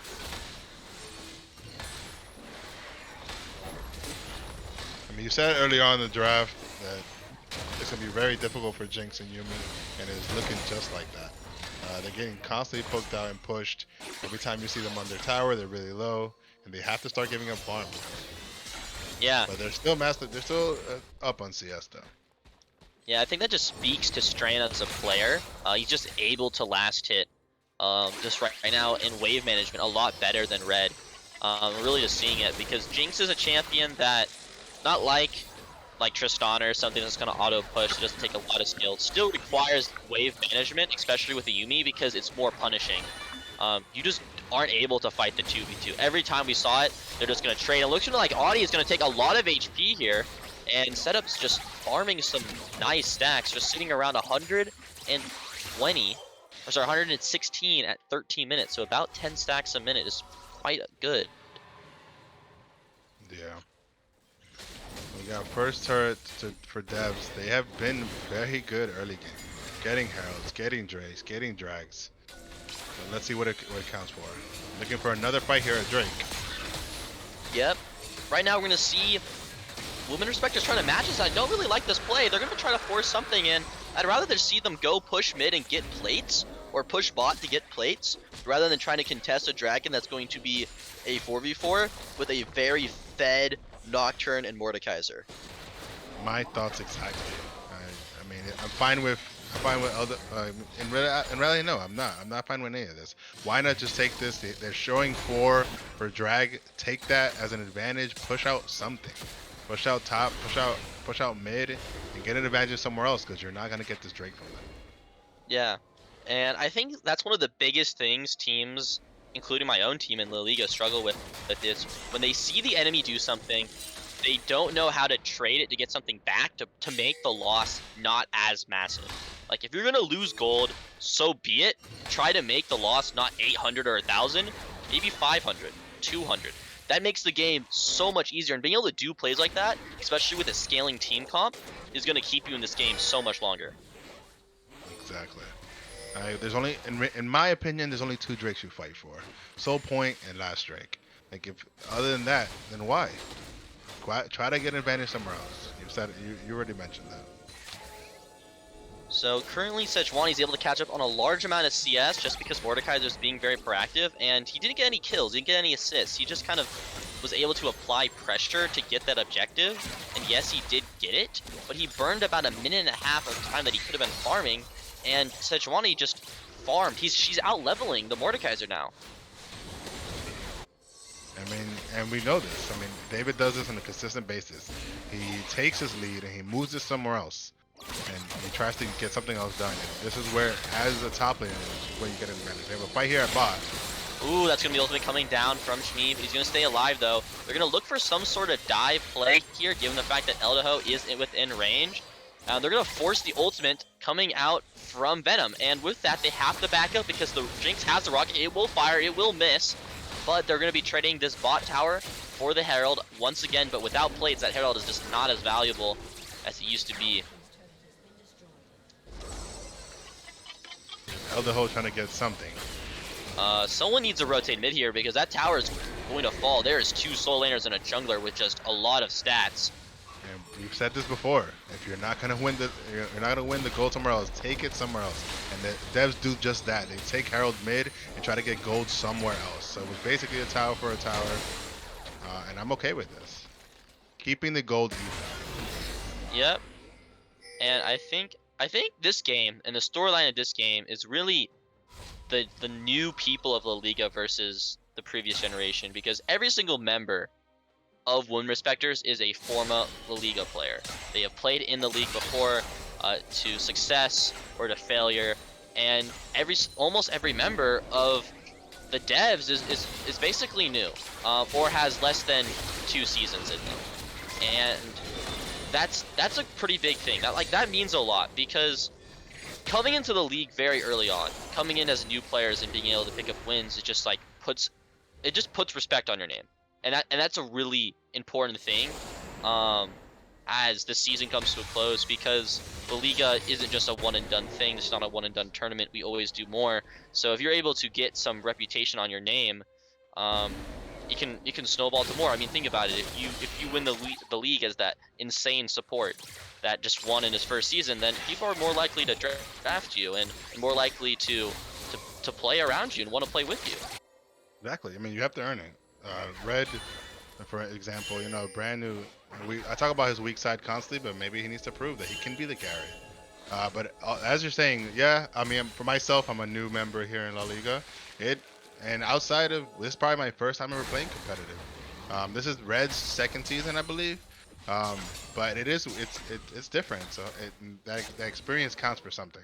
I'm so used to playing solo queue, and it was. I mean, my team can tell you, it's sometimes hard to move away from that solo queue mentality and trying to play together as a team. It's difficult. And sometimes you have to understand that that you just have to let your ego go and see what win con is and give farm away or find if I had a lot of the comps we built was around Noah. I had to build a tank, and that sucks sometimes. But you have to do what's best for the team sometimes. Yeah. Currently seeing this third dragon being heavily contested. Mordekaiser are pushing the lane, and right now, Jinx picking up that red buff, wants to come to this dragon, but looking at the positions of the women Respectors, they are really split up. They really don't have a direct in. Sejuani needs to start the fight with her R onto a priority target. We have them clear and vision, setting up for this Drake. Alright, we have here. Wide, looking for a pick, looking for some damage. Very split up here in this fight. They're looking on the backside. It's going to be the ultimate coming down from the Nocturne. They're going to be turning this around, but look on the backside. It's going to be set up in Strand, looking for something. The double bombs will fall. Dobus is still alive within the ultimate. That's going to be the Yuumi, Udyr, and Sejuani trying to 2v3. They're just going to be topped up. They're going to get away. That's the flash, the stun. He's going to go in. They're going to try to get something. That will be a kill over to the Nocturne. There's going to be, again, another kill falling. The triple. No, but it's going to be taken away by the Mordekaiser, but in turns, they're going to be positioned in a 3v5, and just Strand and Setup are just never able to get around to their team because they walked through bot side river to try to do a pincer move, and they just could never catch up. Yeah, poor communication here by Women Respectors. They were split up, and devs saw this, and they took advantage of it. Split up the team into two, and as you stated, Strand and Shmeek never got a chance to come into this fight. Yeah. Setup is looking strong. He's got the 1 kill and the 0 deaths, and he's only down by about 18 farm.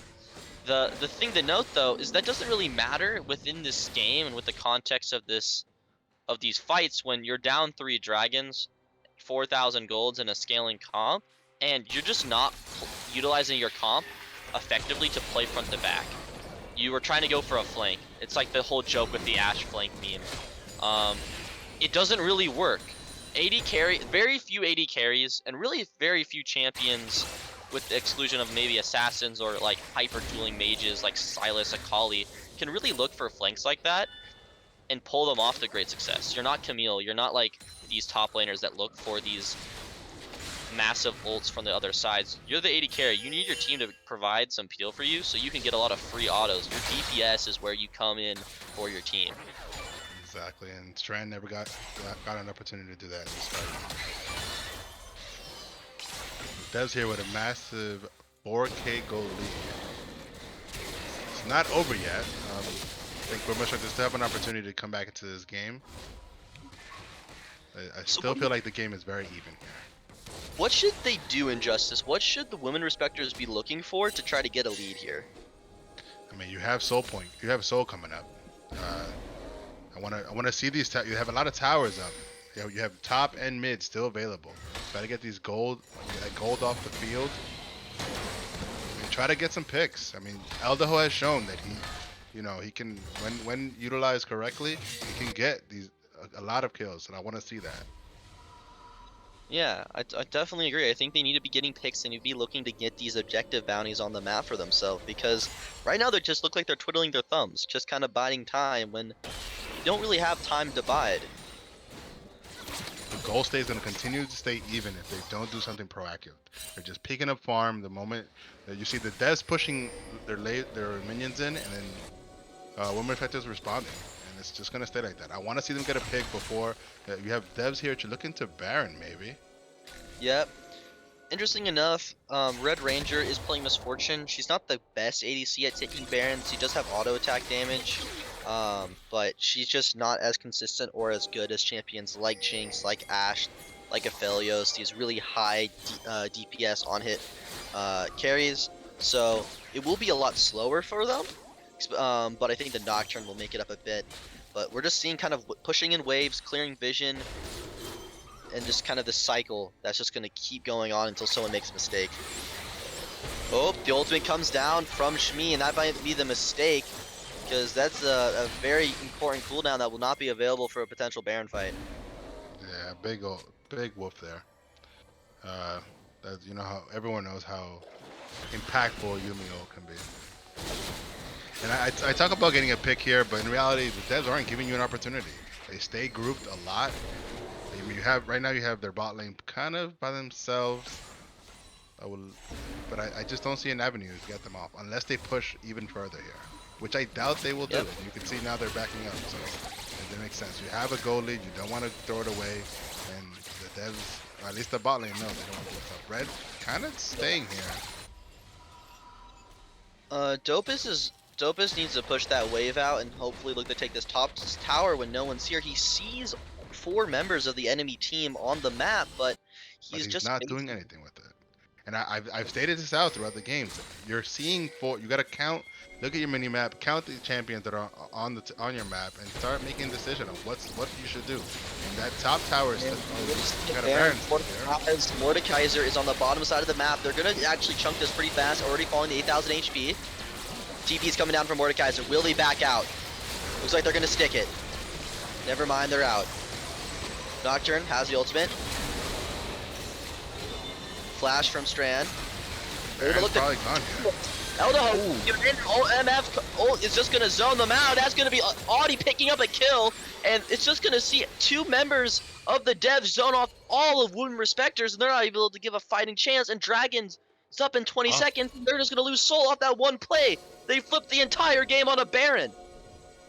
Yeah, I can see it. I can understand the desperation for Women Respectors, but I just don't think that was it. Yeah, I think we're at a state of the game, and I know that Dopus has been playing the equivalent of weak side. That's gonna be a flash ult coming down from Mordekaiser, and there's really no way for Steven to get out. He just doesn't have enough time, doesn't have enough HP, and this is why a lot of time. Oh, we're gonna see a massive turnover of gold to that Vigard, but still. The one thing I love about Mordo, you ult and Yumi kills away. The best way to remove Yumi is this Mordo. Into detach. I think the thing for me within this game so far that I've realized is, yes, they're putting Dopest on these weak side picks, and he feels a lot. He's gonna feel a lot of pressure in this. But I think something that he can be really looking for is looking for those engage with his ultimates. And he does a good job there, but outside of that clear opportunity, I've never seen him go look for these wall hops into ults to get onto the back line to really look for anything. I know the game is quite a big CS diff, but there was multiple instances previously, and I really want him to look for that, because I think that is where being a weak side top laner changes for most people. If you can be the weak side top laner that has good pick potential, in the sense that you pick champions with good ults and hooks, uh, like that's really valuable. Yeah, and you really see Dope is just splitting most of the game. Like I said, catching farm when he has a massive ult.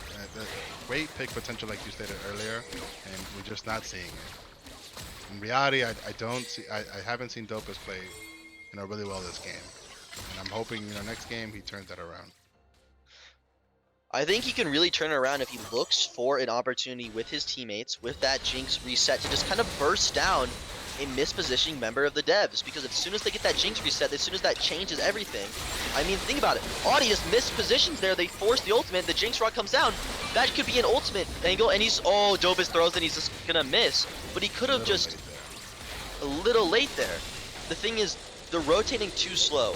Now we see both bot lanes. They're going to look for the play. That's going to be Old Has Oldie coming down. Is that going to be MF just separating everybody? Audie's going to look to go forward. He will pick up a kill off the ultimate as Dobis tries to do something, but the Hourglass will keep him alive as Eldaho is just stuck in that fight. We're going to see a shutdown picked up by Setup, but Setup is just going to watch his team fall before his eyes, and that's going to be the mid laner for the entire enemy team. That's going to look like it's going to be game here. The death timers are just too long, and they should be able to push out this top side with little to no effort. Yeah, I mean, you see Eldaho here try to engage on their backline, but leaving Women Respectors' backline are completely exposed. And with the massive lead that the devs have, this Jinx and Yumi never stood a chance. Interesting. They're not going to try to take a Nexus turret here, even though they have at least 10 seconds on the Udyr. But they really want to give any more gold over. They don't want to make any risky plays. True. Not much to fight around here, so I could understand the backing off. You got your inhib, just reset, use the gold and massive gold that you acquired throughout all the Baron, and the Drake and the tower, and the big fight right there. So I'm cool with the back off. I think the devs are doing a really good job. Is they're putting a lot of pressure on Eldaho here to make those fights to go in, which is allowing for the Mordekaiser, for really every one of the enemy team, to just like keep him isolated and just go for the backline there. And Eldaho really needs to realize that, like, yes, you are this stat check champion that can run in, but change the way that you're approaching, because you're leaving your team so isolated in these really important fights. And oh, Yumi gonna go in. The cat not gonna be get ulted here. It's actually gonna be Sejuani. Trying to run away, getting the pull. They're gonna throw down the trap. This is gonna be a mass ult. This could be the turn of the game, but they're just running away. They don't have the damage. They don't have the penetration. This MF's gonna drop the ultimate. It's not gonna connect on anyone outside of Dobis, and Dobis is gonna fall down. That's gonna be Red Ranger picking up another kill. He's gonna get looking for the triple here. Does not have. Oh yes, he will. He will get the quadra here. Looking for the potential penta on this FF. But I think the Vigar is too fed. They're not gonna be able to get the wave in time, but they should end the game off of that fight. It sucks to see that. I think that was the one fight that Women Respectors might have had. You had Mord ult and all that stuff, but it didn't. At this point, it's just too ahead. For it. He's trying to get the auto attacks, but Red Ranger will end up taking too much. Penta. He really thirsting for that penta. Interestingly enough, though, Setup's cage will not really defend the Nexus, and that's going to be the devs taking the series 2-1. We will see a fourth. The question is, can Women Respectors turn it around? Can they clutch up? I think they can. I think I want to see Eldaho in a different champ. It's kind of hard to play this moving forward for jungler when you're behind. I think if there was a different selection here in jungle, it might have been a different game.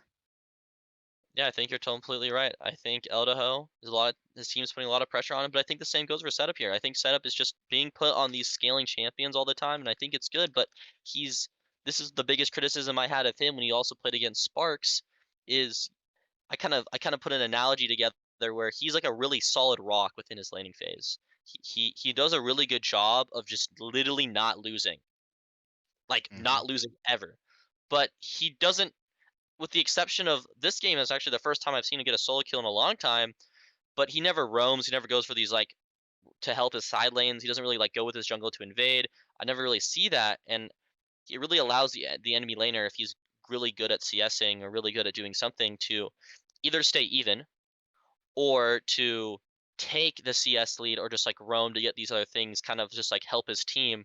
And Seb has this very like solo queue mentality of he's okay to give this up because he's playing his own game. I think it's coming to bite him. Yeah, I think that's definitely a strategy, and there's a massive rank difference up top, and if you rotate, your opportunity to even that out a bit and give Dopus some help because he has been struggling the last couple games. Yeah, I think he's been struggling the CS lead, but like I think the way that he's been playing these lanes, especially weak side, is been pretty solid. Like if you're having a gold player into a diamond player, the expectation is to get crushed. In all honesty, we know League of Legends is an exponential rank climb. Being diamond is like what? Higher than the top 10%. You're like top 5 of the Hmm. player base. Gold is like top 25. That means that there is literally five times the number of diamond players that are also gold. Like there's like a ton of people between you two that also play the game that are good. Yeah, So I think that just really points out to the fact that given he's playing a weak side, he's doing quite well. But it also speaks to the more of the side of Chet of the jungle matchup between Eldaho and Chenez, where he is he's the gold 4 here into the diamond 2, and he's playing out of his mind. he is playing really well, making a name for himself, as you stated before. If you when it's your first season here in La Liga, you play really well, you get acknowledged, and I think Chenes is playing really really good. I mentioned that earlier, beginning of the draft. He played really well last game. Had a rough game one, but after the moment he shook those nerves off, his game two and game three was very, yeah, Okay. very strong. But no, I feel for Dopus. I've myself as a gold player, I've had to go against Dave, and he's a strong laner. He knows what he's doing. He has a good understanding of the top lane. So I want to see him.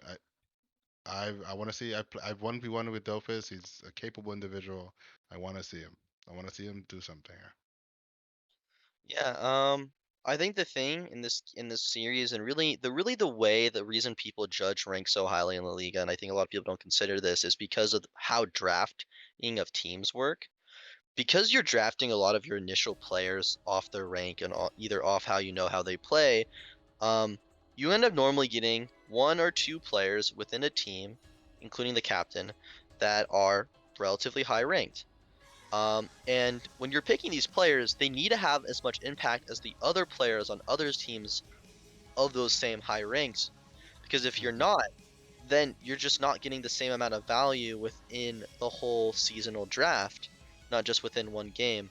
So we're gonna jump into this draft phase, and Justice, those bands look hella familiar. Yeah, you want to get the Akali off of Addy. I mean, you've seen what he's done. He had a couple games that with Akali and popped off. The Shen, you're seeing the cover picks here. You have Venom's Thresh, you have Davis Shen, and you have Addy's thing, Addy's Akali. So I can understand that. You Yeah, see I have another yet priority yeah. on Well, Sedge as well. I don't think it's gonna get opened up in this in this series though, from the looks of it. Yeah, probably won't. If you're expecting to see Addy on Kali, you're not getting it today. So it looks like we're gonna see a pretty interesting reverse of the drafting Swap here. phase, the swap. And Stran and Shmi on the back foot are gonna be picking up the Zyra MF bot lane. Hmm. They're in the Isn't he tough situation. They're isn't he taking a the Zyra one trick? Shmi is very known for his. I wouldn't say a one trick as he plays other champions, with decent success, if not to well success. But he is most notable for his Zyra. That would be his most played champion, not just in La Liga, but I think in terms of mastery. Happy here to see the Ornn on Dopus. You have That is seen. that is such a good champion because he's not falling behind in like levels in these games, and that's a champion that rewards that type of play. Exactly. And yeah, let's not talk about that. Ornn is he's one of the highest picked top laners here in La Liga, and it's for a reason. He's very strong right now, and on top of that, even if you just go even, you're providing so much value to your team with the upgrades and the knockups, and you're just the all around tankiness of Ornn. I mean, I've played him. I've carried Noah a couple times with it.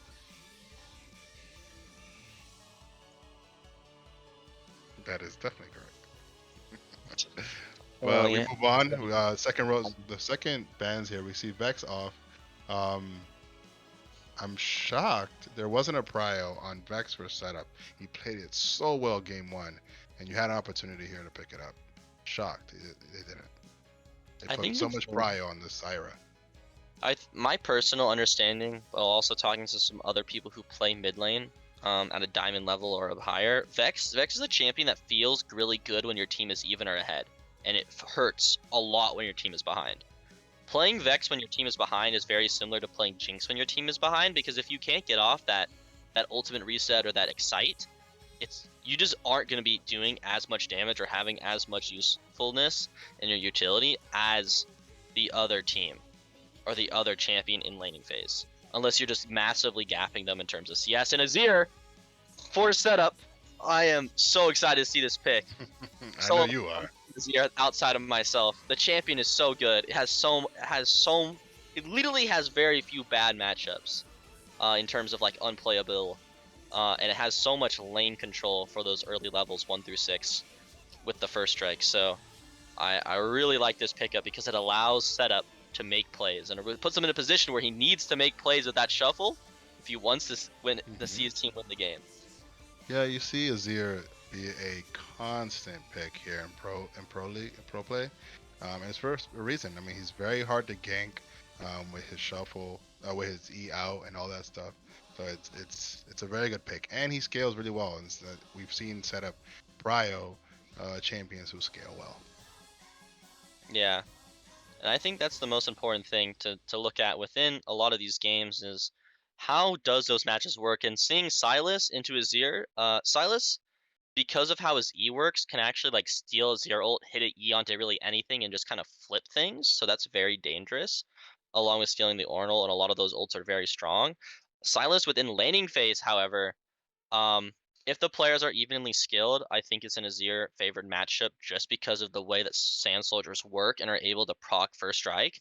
And if you want to make the laning phase even worse for Silas early, you can go for Ari, and just basically poke him and just slow him, and it makes it very difficult for Silas to just get through those early levels. So we'll see if setup has the experience on this pick. We'll see. I mean, as you stated, it's for Silas, it's going to be a rough laning phase. But we stated multiple times last game, if you're not going to win there, find usefulness somewhere else. And Silas is an amazing roamer who can be beneficial in ganks and find the lead somewhere else. Push your lane out. I mean, it's going to be very hard to push your lane as a Silas, but we'll see. I think the thing for me within this entire draft really is if the mid lane matchup kind of goes how it was last game, where it's pretty neutral until later on, Mhm. bot lane's going to be the focus here. And I have a lot of expectations for the Misfortune Zyra lane piloted by Stran and Shmi just because of how dominant they statistically are on these champions in terms of solo queue and how they play in customs and a lot of this other stuff. And if they can transfer it into this game, Jinx Zillion should have a really hard time walking up. Misfortune and Zyra just have so much collective synergy with all of their abilities really like helping the other hit theirs.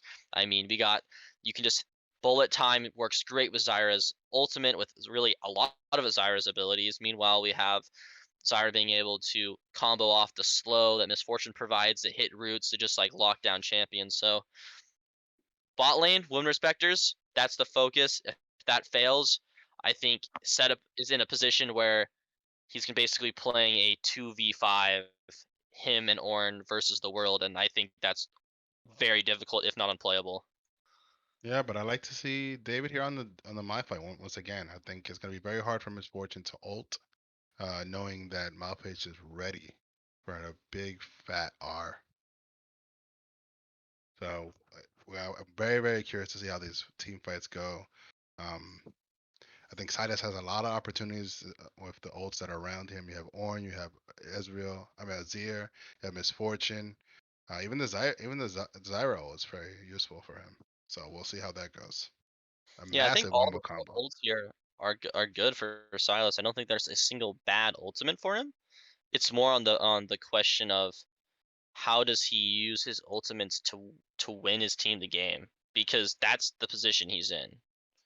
Right? Like if he doesn't win the game through his ultimate selection, he's really not doing that much damage to the priority targets of Wind Respectors. Silas should almost never get on top of Azir, should almost never get on top of MF and Zyra, because your front line is just so big, both in terms of their hitbox and the way that they're going to play the fights. They're just going to be in the front doing everything, and unless you can look for a flank, very unlikely that your weaker damage champions will take or get blown up by the Silas. And the more you talk, the more I dislike the Silas pick. I mean, you already stated he's gonna have a. I mean, even with the evenness in rank and play, I don't like Silas here. I think it's gonna be very hard for him. And as you said, he's just an ult. You're right. I don't think he gets into MF or Zyra or Azir because you have to go through an Ornn and you have to go through J4. So I'm very curious on how Eddie moves this champion in this game.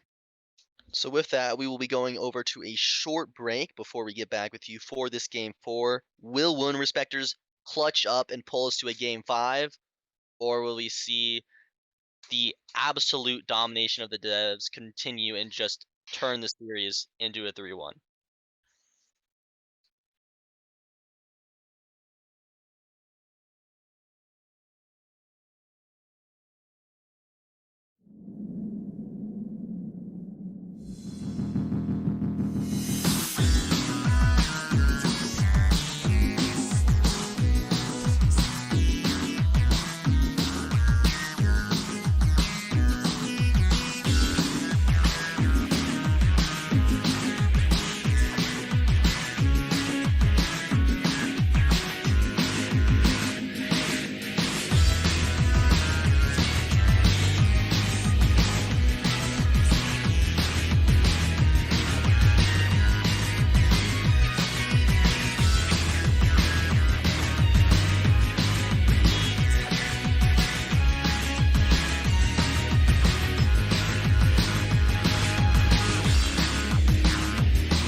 All right, and we're back here for game 4. We have the women Respectors on the death grip. This is all or nothing for them, and we're gonna see how this goes. I mean, I think the thing with this is it's live or die, do or die here. I mean, literally, like, you have to play your heart out for this game, because if you make one massive mistake, it can really be over for you, and your season is kind of just over, and there really isn't too much you can do to really save the time that you spent. And yes, you can walk away with improvements for yourself, but your team, again, like every La Liga team when the season ends, just is no longer, and that synergy that you've built up is for naught. Yeah, I know it's gonna be very difficult here for women Respectors. They're playing, you know, you're already playing your last game. You're nervous. You're time to shake this off and figure out what your win con is. Stick to a plan and move that way. A very safe early game. Everyone doing their jobs, you have the leashes and everything, and you have the top laners coming early, and that's that.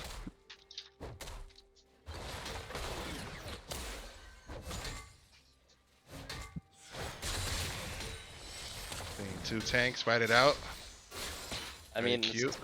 it's tank v tank. You know, hey, it's more exciting than people make it out. All right, It's like wet noodles. it's a fight that happens for like 5 minutes. It's very exciting. You're always waiting to see who gets the better of it. You're seeing here with the Dez being as impressive as always. But they look to be losing here. Oh, and Venom, the flash gonna be forward. That's gonna be auto test. Strand doesn't go do it here. Getting that first blood for themselves, a massive goal lead. Almost 1,000 goal differential starting within this game. We're not even 2 minutes in. And we can look at that mid lane matchup, and already gonna see the Azir could have first roam, but actually Silas is gonna start walking there faster. Never mind, the flash is actually gonna be able to cancel the knockup. He's not gonna flash far enough. That's gonna be Eve forward. He's not gonna hit the EQ perfectly enough, but he's still able to get towards that fight. In the cannon will still be secured. Yeah, nice flash valve though to cancel out the Sejuani Q. And you love to see it. You love to see the Azir get some kills in already this early into the game.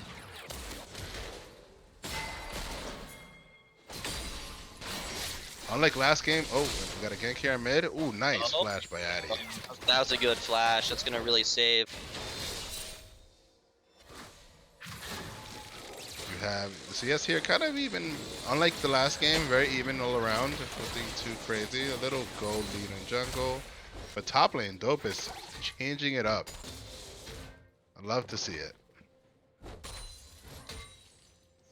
I think the most important thing within this series right now is how does Azir maximize his Ignite lane. Azir, not very often you see him taking Ignite, especially within competitive, but he's able to just use that blue buff to keep poking the likes of Silas here, because he needs to force him to drop CS. He needs him to force him to lose something here, because if he doesn't get any punishment and just a blue buff, it's not gonna be looking good. I just noticed the blue buff. That gank looks so much better now that Azir has this massive mana flow coming in. Top side, gonna see. Honestly, I'm surprised that we're just gonna continue to gank the Ornn that far away, because it doesn't really matter. He just wants to keep getting XP, and you're gonna burn time. That's gonna allow the J4 to really get some value in this game. What is going on?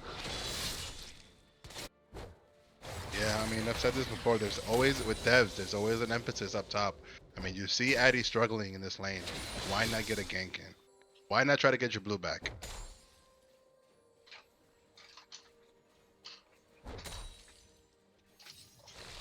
I think that's the thing. A lot of people do not want to just repeat gank a lane, especially when your mid laner is so low, because if your mid laner goes in and dies, a 1-for-1 here is really devastating, especially when the enemy mid laner already has first blood, or not first blood, but already an early kill, and Audi just cannot base here. No mana, no HP. He needs his jungler to come and shove out this wave, but if J4 is smart, he should recognize the call and hover this mid lane and potentially force a 2v2 fight. And you're seeing just that. You're seeing Eldaho constantly be around where Chinez is. Seems to be a constant in this series. Nice attempt here for Dopus on trying to get him under tower with tower aggro, but a little short. We have Eldaho here trying to line up for a gank here on the tower. I mean, we know he doesn't have flash. Oh, and that's And the there we power. go. They just go instantly in, and that's gonna be a kill. Meanwhile, on the top side, just the flash getting traded from him. They're gonna go for another knock-up in Azir. They cannot engage. What is this Sejuani doing? He's gonna burn the ignite, and he cannot just fight this. He only got 137 gold for that kill, I believe. That wasn't even a full kill's worth of gold. We're 6 minutes in, and Azir is sitting comfortably 3-0. He'll back into a lost chapter, and the flash ultimate comes down. It's going to be a much-needed kill, a much-needed return, as Audi is looking for something here. The flash on Eldaho needs to look for some sort of way out, and he will not find it. Nice roam by Malphite here. Trying to get the most of a bad situation. And I mean, I don't want to keep beating a dead horse. Dopus has opportunity here to get some plates. You pick the runes to get plates, and you're not doing that. You just saw Malphite roam mid. Why not? Just get one Wait, one does he have plate. Demolish? He has Demolish? He didn't proc Demolish? He didn't proc it. Did not proc it. Not what you want to see. I will give kudos where they deserve on Addy doing a very good job keeping his farm count high given the difficult matchup. And setup though, staying quite safe within this mid lane, and Eldaho trying to force something around. We're actually going to see Dopus sacking top here to go for this first dragon. He has the ultimate. They're going to look for something here. He will be spotted out, and that's an instant call to Malphite that just perma shove this wave. Now we see Respectors looking to set up for this drag. We have Dopus TPing up top, and that Drake's gonna be theirs. I mean, no contention for that. Nope, and he will still catch this wave, importantly enough, getting the XP. He will fall down in a good amount of CS, but it doesn't really matter here. He's playing Ornn. EXP is the name of the game. When Respectors are looking very solid in this game 4. Very, very nice early game by them. Seeing a massive Azir. So we'll see how that goes. And, you know, we saw Strand get the first blood early on, so you'd love to see that. A very, very good turnaround by them.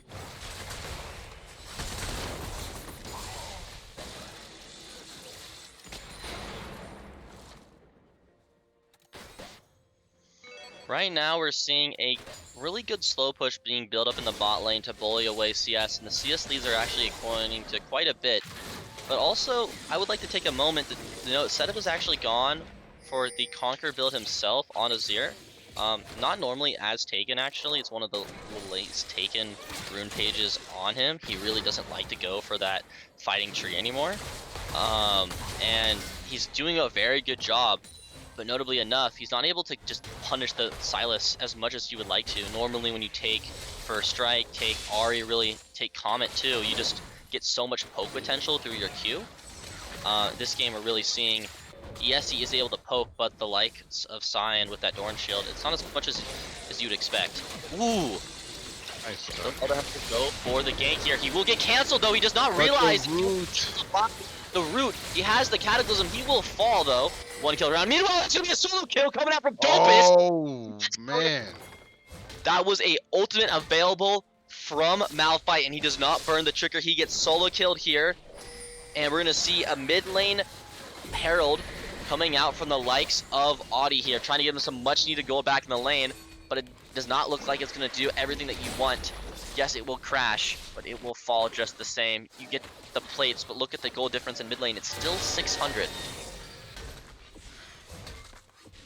Yeah, you love to see where this bot lane is right now. They're kind of very ahead. Massive gold difference between the two ADCs. Happy, so happy. I mean, I know I've been kind of reaming on Dopus a little bit, but I'm happy to see him get a solo kill here on Malphite. I want him to continue to do this. and see where it goes. Has a level lead on him too, so this is great.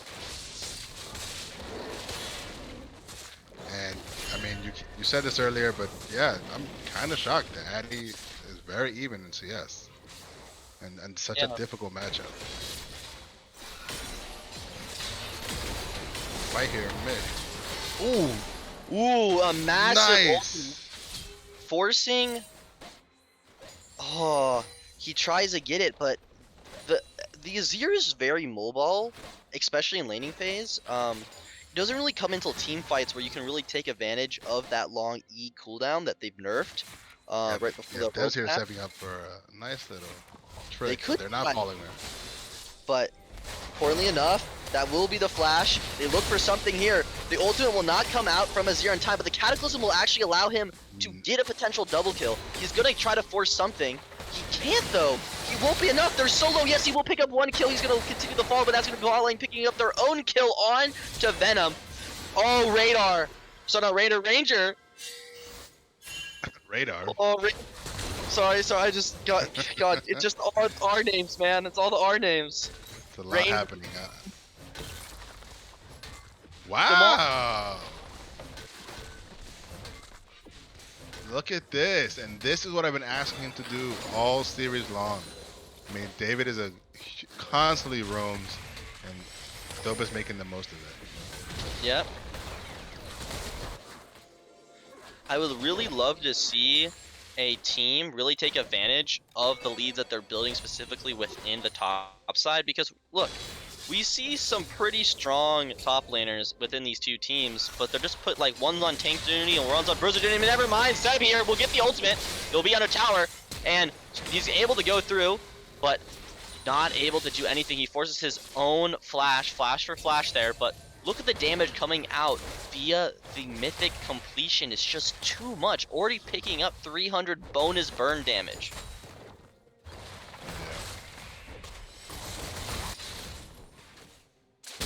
Love what I'm seeing in these early games. Very, very bloody. Very easy to cast this stuff, and very entertaining. Importantly enough, though, Ornn has the level lead here. This is really big. Ornn having the level lead actually allows him to hit level 11 first, but also it's really the more important. The level 13 comes even faster for his team, and they're going to look to threaten this second dragon. Setup, though, has a very strong lane tempo advantage, and we can see Addy forced under his tower. The ultimate will come down from Ornn. They're going to try to do something. He will get knocked up. He will take the Ornn Horn himself, trying to shove out this lane, but he is so low. He needs the base and TP back to mid if they want a chance to contest this.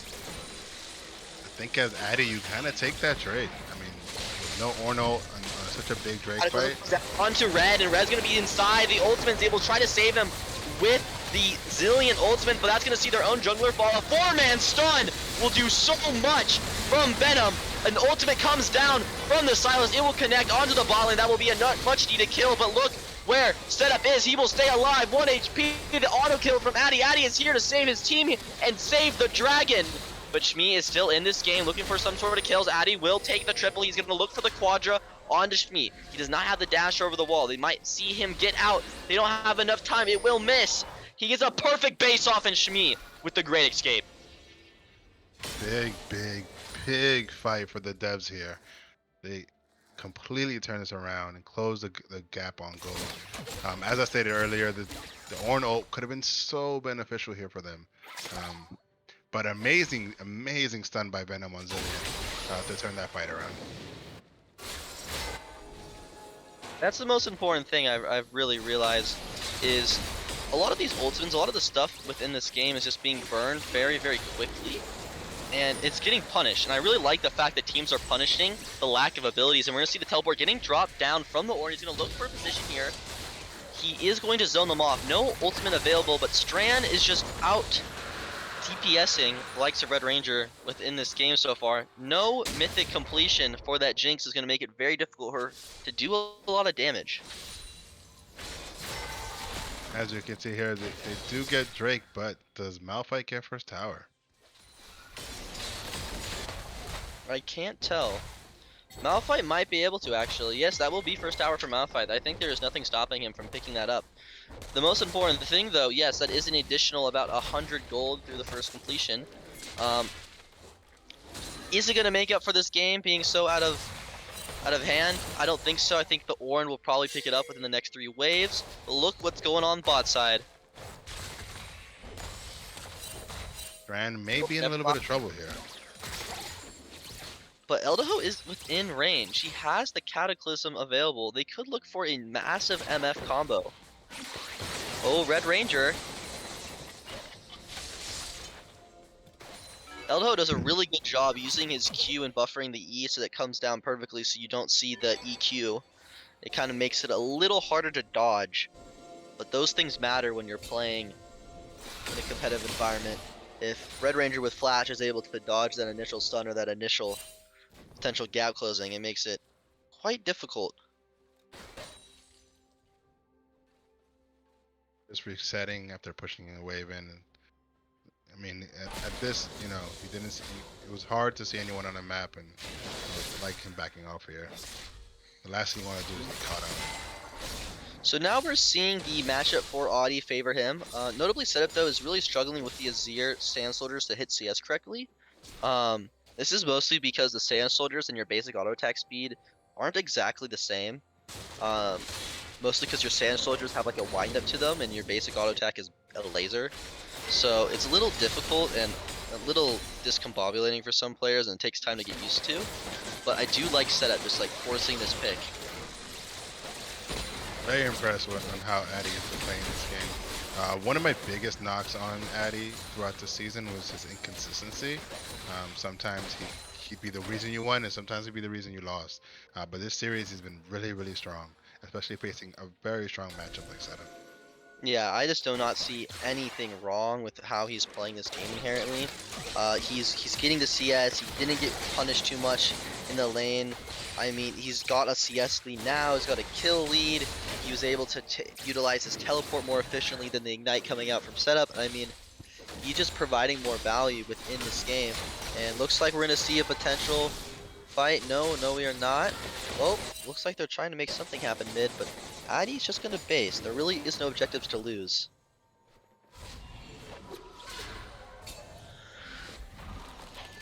Man, pretty even state, but you are scared if I was the devs, you know? Ooh, You do DP, have they're a looking one. to break open this mid tower with that Herald.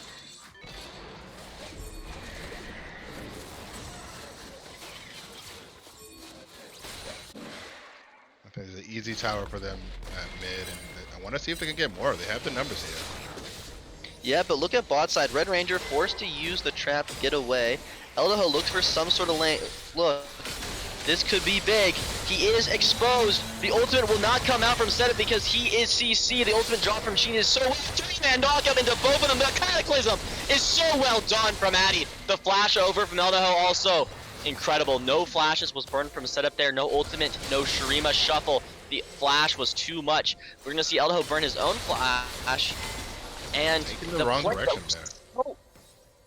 that looks so good, but it just fell apart because the likes of Addy and the top lane, the Malphite, they just read it like a book. I'll tell you this: the devs play really well around each other. As a team, they're very strong.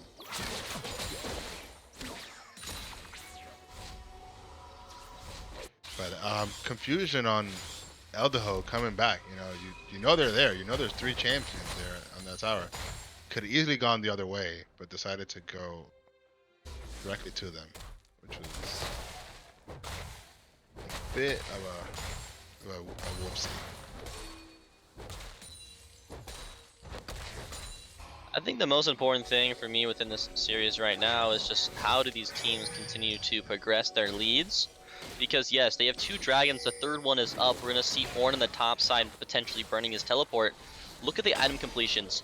2 items from the Silas, 2 important items on top of that. We're going to see the Everfrost and Zanya's coming out. They're going to just start bursting that down. You need to place more soldiers though. Seb really wants to make sure he can still keep his ultimate, but they need to burst this before the enemy comes. Force Soul point as fast as you can. As Chimmy is trying to provide space, doing a good job at it. The ultimate will come down, but it's comes down from Shmi is gonna say, don't even worry about it. They're gonna keep them alive as Setup is gonna pick up one kill onto the backside. He's gonna look for Elder. The Cataclysm goes down from Eldo. They're trying to get the Orin Horn. He will get a massive 2-man. Look at Strand though. Strand will force the fight. Oh my god, the plant from Zyra blocks the engage from Addy, forcing him, and Dopus takes an unfortunate charge there, but still. Chez coming in clutch when his team needed him most. Tenez has been playing really well. I mean, Is that Canyon? it might Canyon, be. you playing the It Liga? might be. It might be. This guy just Amazing steal by him. can't miss. He just can't miss Smite. No, I think coming into the series, you're a little concerned that the devs are missing Josefi hack, but it doesn't look like they're missing a beat here.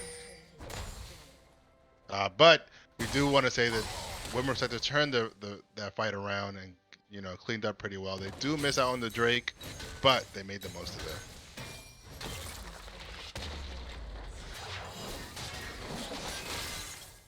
And with that massive fight going their way, they do get a tower here on top. So it isn't the end of the world here for Women Respectors. Yeah. The thing to note though is when Respectors pick up a lot of gold through actually winning that fight in terms of kills. So basically flipping the game 2k gold in themselves, and Strand might actually be caught out here. That's gonna be ultimate potentially getting dropped from him. The ultimate coming down from both of them. Actually no, the ultimate will be held by Shinez, but they're gonna be able to pick it up, and Strand is just not in the position he needs to be. The mid laner and AD need to switch. They should recognize this. Yeah, you don't. As an ADC, it's rough to, get caught out like that. Especially when you've played so well early on. I think moving him mid is the great choice here. I mean, one of the strongest players on your team comp. Him mid, it gives him the avenue to be in almost every fight.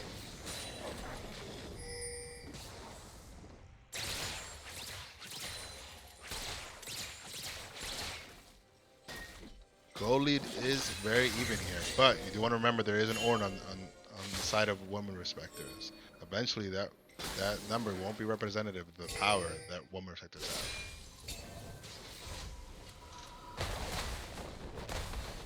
And I might have lost my co-host here. Sorry, I just DC. Sorry, my internet at my school right now is being very finicky. No worries. Fun. When you have to install programs that verify your connection, if those programs ever get force closed Yeah. by software, you just lose your internet connection, and it's just so lovely. Yeah, I love how they always ask you 1,000 times to reconnect. But no, it's okay. I think within this game now, we're getting to a point where Venom is a real threat. Just because of the way that he is playing bombs, is like he got a 4-man stun earlier in the game, and he's been playing really well, keeping his teammates alive. So if him and Red Ranger can really scale to 2 items before this next dragon fight, it can be pretty good for them, and I think it will be able to happen. But it all comes down to Setup potentially getting picked here. That will be the ultimate. He does have the ability. The flash will be burned. He has no ultimate. He has no way, but he'll shove him away. But his flash was burned too early. He basically flashed in place. And now Addy is here, and they're going to pick up a free kill on the Setup. And Setup is just not looking good on this pick, as Strand's going to look to fall onto them. They have the play, but look where Addy is. They're going to pick a kill onto the bot lane. That will be a massive kill for Red Ranger. They'll turn over the Baron, and this is going to be an flip-a-rooney for the likes of Women Respectors. They look so strong, but they're going to crumble just the same as Eldaho looking for the steal. Falls down to 7K. Eldaho says he's done it before in Season 1 of La Liga. On the ropes, can he do it again? The smite to flip the game. They're slowing down how they hit it. They're doing a good job at that. And he goes to he steps up! Game changing, and all this time, Dope is getting an advantage somewhere else. An amazing steal by Eldaho here. Some people in the chat were saying there was a debuff for Eldaho. I think he said, "Nope, I'm still here." The thing most important about that was the fact that multiple members, now have Baron buff. 4 of the 5 members. Actually, yeah, 4 of the 5 members have Baron buff. They do not have their jungler to fight for spawn. That's going to be Shmi, though. The flash comes up. That will be the knock-up. Strain is looking for something, but he is caught out too far. His setup cannot feel for his own team. Meanwhile, the Ornhorn will come through. Will actually completely disconnect. We're seeing them look for some sort of play here onto this. They will tie up the Dragon score, but they'll lose a Baron-empowered player. And Women Respectors, they got a good play. They got a good goal lead, but how do they use this Baron? And apparently they don't. They're looking just to throw it away. They had an opportunity here with Baron. I mean, you're only fighting for second Drake. Use Baron, move mid, move top, and get these towers away. Put gold in your pocket so that there isn't a massive gap. I mean, like again, we could continue to say the same thing. We said this last game. Use your advantage somewhere else. You don't have a jungler. That dragon's not yours. Yeah, Take the Baron, go somewhere else. Yep.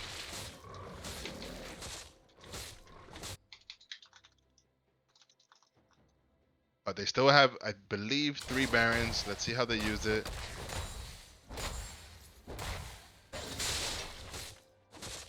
Most importantly here is how do these teams change? Because now we're in a mid to late game scenario. Level 14s, 26 minutes. And this matters because if you're able to effectively play late game scenarios correctly, you should win. And this is where team comps matter more and player skill matters more. Because if we see the positioning coming out from Strand that we saw in those team fights, it's not going to look good. Win Respectors do not have a way into this game. But if they play with their comp front to back and they try to play around their massive ultimates, I think they have this game in the bag. I feel like the Ornn is just going to be too valuable. I hope so. I hope so. Nothing I want more than more games.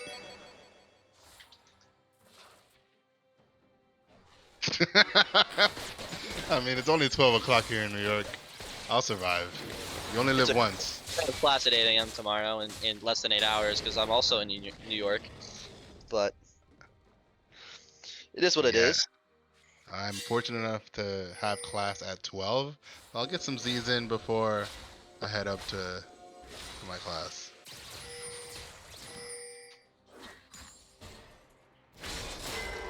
But I mean, goals pretty even.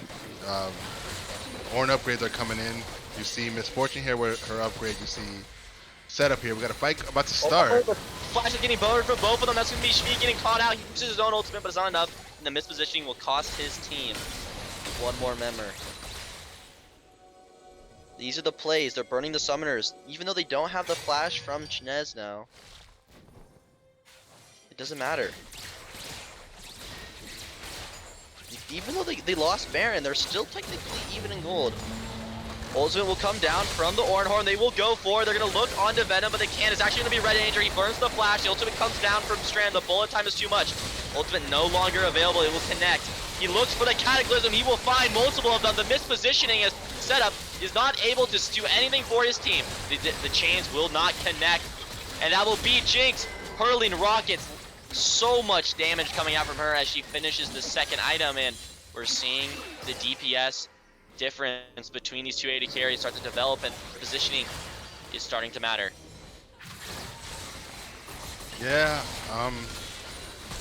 very strange that they wanted to have that fight. They're down Shmi. A massive hourglass. They get the play, but Chinez should die here. He's actually going to stay alive because of the fact he has the free GA basically. Hopefully we can see some slowing down, but the fact that we have a dragon in a minute is going to hopefully stop respawns. But take a moment to look at the builds. And I would like to highlight the Death Dance from Eldaho is pretty normal for the likes of a J4, but now he is in a situation where he's going GA, where his team has no way to deal with the massive armor of the top lane and jungle of the enemy team, because no one's willing to build Black Cleaver. No one's willing to build armor resistance items. Or Definitely, armor. I mean, let's not assume. I mean, yeah, most likely maybe a GA. Could it just be a stopwatch? Ah, yeah, there you go. They bought the BF sword. Confirmed. It is a GA. Sorry, my bad. The Zanya's hourglass for J4. My mistake. Injustice. I forgot that that's the other build path. Why are you Oh, yeah. sitting there? Go push mid lane. We have Drake coming up soon. Dev's here pushing out Vision, making sure they create a little bit of mystery. Chesno gonna look through. They're gonna clear the vision with just the top jungle. They're gonna look for some sort of play. Takes it over the wall, and currently we're seeing the Ornhorn getting taken by Silas, and they're gonna try to force this. They're gonna fight top. Sorry, mid to bot here. They're gonna start it out and just pull it. Jinx has way higher DPS, so well the Ornhorn comes down from Ornn. It will connect. Meanwhile, it will miss the enemy teams, and these players are just as skilled within using the same ability. Oh, this could be bad. The smite steal, that's gonna be ult coming down from both of them. They're gonna look for something as Stratus. There's no flash. It's gonna be a massive push away though, as Addy is in the backside. Ranger will fall to the likes of Eldaho, but look where Setup is. Setup is going to force something on Addy. Addy will get some good CS. He will get a good exchange, but Eldaho goes golden. Trying to buy time for his team. The flash coming out from the enemy top laner. He tries to look for the kill, but that will be Setup picking up a massive shutdown. His first kill in the last 8 minutes of the game, but you still have a smite. They still have a chance. Still have a chance. I think in this fight you're starting to see the Ornite upgrades be beneficial to Wimmer Technics here. Great job by Setup to creating distance throughout the entire fight. The teams decided just to trade ADCs and letting the enemy team just destroy them. But thankfully, Azir is way better late game than Silas. That's the thing though, is this game is really the composition difference does seem to matter, but I would like to point out is Jinx got engaged, and the difference between her and MF at this point in the game is the fact that MF can just cast her R, and even if she dies, she got a lot of damage out. Jinx is not the same. Jinx needs way more time within a fight to do the same amount of damage as Strand. So at this point in the game, we're seeing just Strand dump his ult, die, doesn't care, does damage for his team will win the fight. Red Ranger, if he dies, he doesn't really do anything. He just kind of just was a target. Exactly. I do think the forget this MF ult was what? canceled early though. Yeah, I do. I think that's true. But Yeah, ooh, the death bush. The silence. As we Waiting. wait. So what's your favorite Whoosh. type of item? Oh, never mind. We're just gonna see Eldaho go in. He has the GA though. He will get out. That's gonna be a massive Ornhorn though coming through. We can see though, Chinez, he will still stay alive as Strain is getting peeled away. He will fall though. Setup trying to do something against the top side though. That will be Addy staying alive a little longer. The mid top is the name of the game, and who can play it better than Setup and Dopus now? They're trying to go for the flank. He will get out. The Hextech Ape save him, but look where the enemy jungle is. Can Setup follow? We're gonna see the enemy top side come to guide him out. Make sure they cannot force Baron, and 3 for 2 is not what you want. Especially when you started this engage, you had the advantage. You were unseen, and you ended up losing that fight. I thought for a second I thought it was over. I thought the Devs had won this because that was an amazing plan, but it turned around. Setup again carrying this team at the end. Dope is doing his best to keep him alive. And then Eldaho just going to the back line.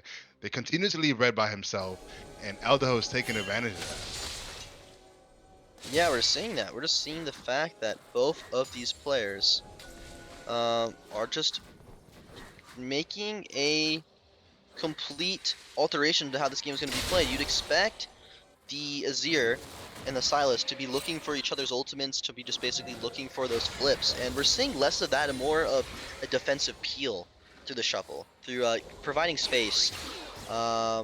And they're just kind of hovering around Baron. We're seeing a Baron game. It's going to be whoever can really start these fights, start these initiations, and which jungler can do it better. We see the He pops, connects onto Ornn and does no damage. not completely bothered by that. I mean, Silas does get cooled down on his ult really quickly at this point. Yeah, he's already forced away. He has a new ult. We have Respector here trying to start the Baron up.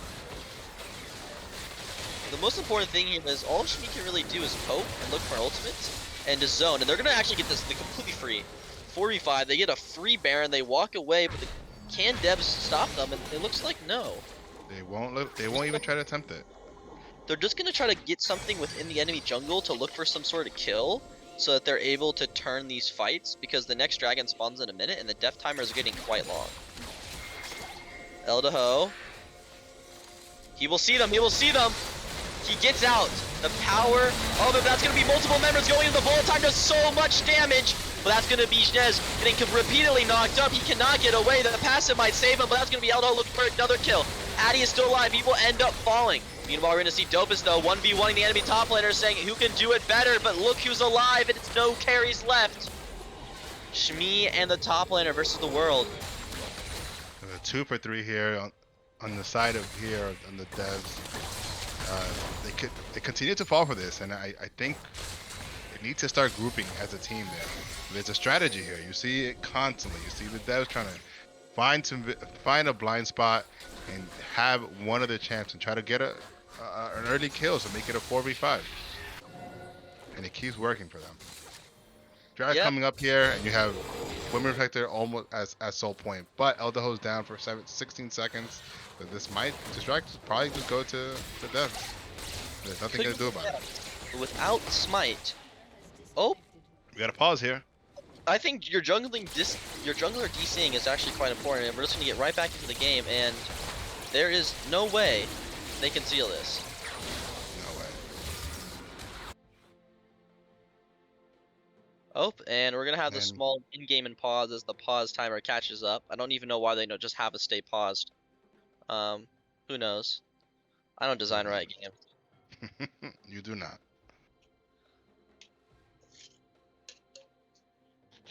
What did you ask me earlier? What's my favorite what? What's your favorite ice cream? Ooh. That's a tough one. Cookie and cream. It's one of my favorites, and I also have a fond new love for vanilla and chocolate together. That's Oh, the classic, the swirl. the classic. Yes, the swirl. Yeah. Okay, yeah, no, I totally get that. I mean, the reason I bring this up is because watching players clear jungle camps and push mini waves is not the most exciting thing to talk about within League of Legends.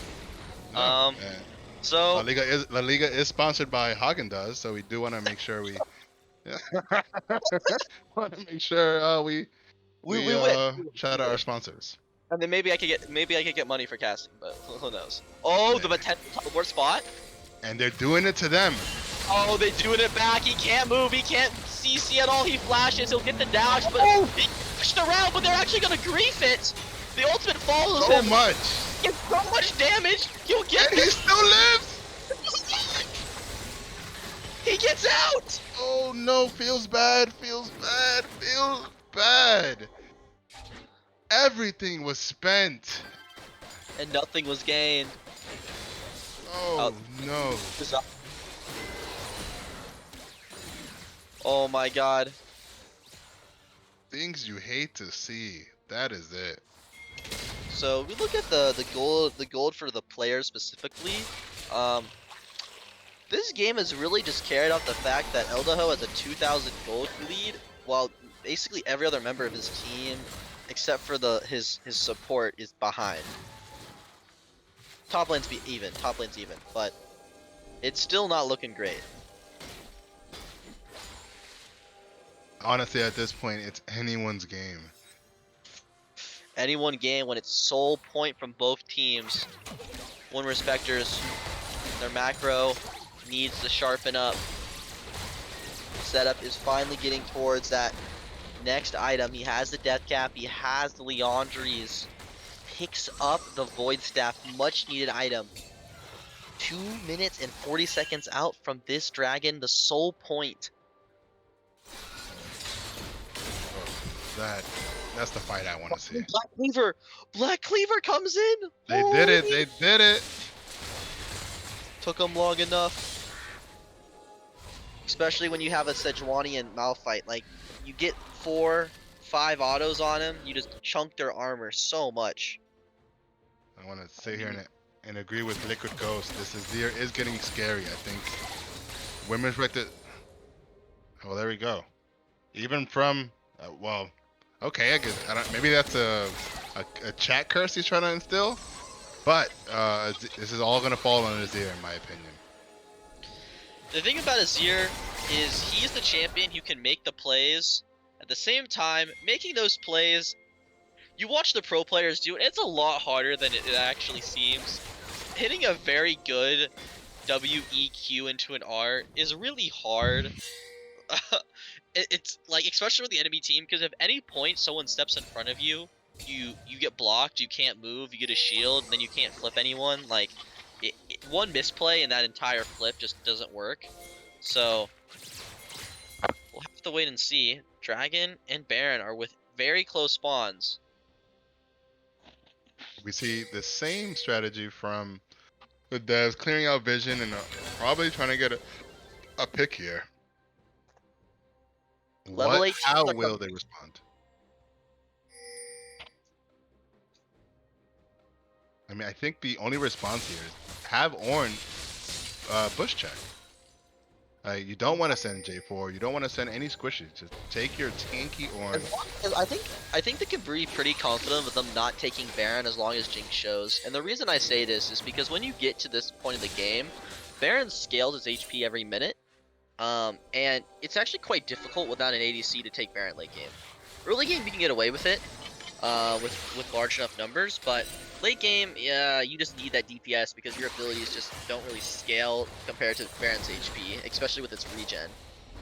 And this is a river fight. Dragon's in 17 seconds.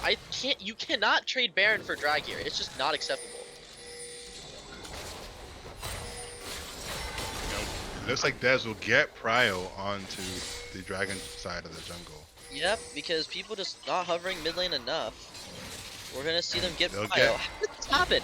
How are they even allowing this to happen? They should have just pushed in mid and got Prio on this objective, and they're gonna see Malphite has to stop them from going in. It's fallen fast. That's gonna be the turret from Azir. The smite will not happen. Eldaho is not able to get it. He will get the Cataclysm. That's gonna be on the bad side as Malphite is looking for some sort of ult here, as Setup is trying to kill the enemy mid laner. He's gonna fail. He's gonna try to look for something. He will get the kill. Eldaho gets the ultimate down. That's actually gonna be set up by mistake. The shuffle's gonna be enough. They get the pick. They get enough damage to force this mid lane fight. The team wipe.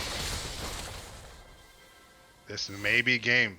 These death timers are very, very long at this point.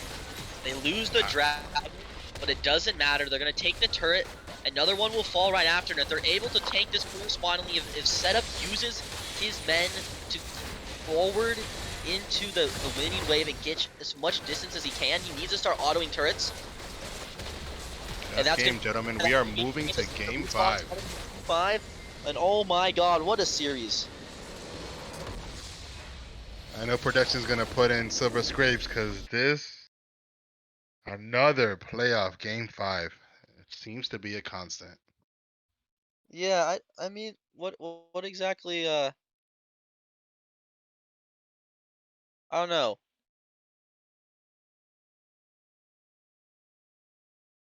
It sucks. I mean, you had the Dez moved I'm in. good. No offensive players. I have a class in like less than 7 hours now. Again, I got a But first time jitters. La Liga, I gotta see how this goes. I will have to tell my professor that my dog ate my homework, that Noah cut off my internet, something, because I need to see this game. I need to see how this ends. It's a nail biter. I'm curious to see how the teams adjust. I love this Ornn. Love this Ornn on Dopus. I hope to God they prior that next game, because it was super impactful. Believe it or not, it was super impactful late game with the upgraded items and setup. Good God, keep it up. Keep it up. And I want to say there was a bot diff this game. Strand and Schmeat played really, really well here.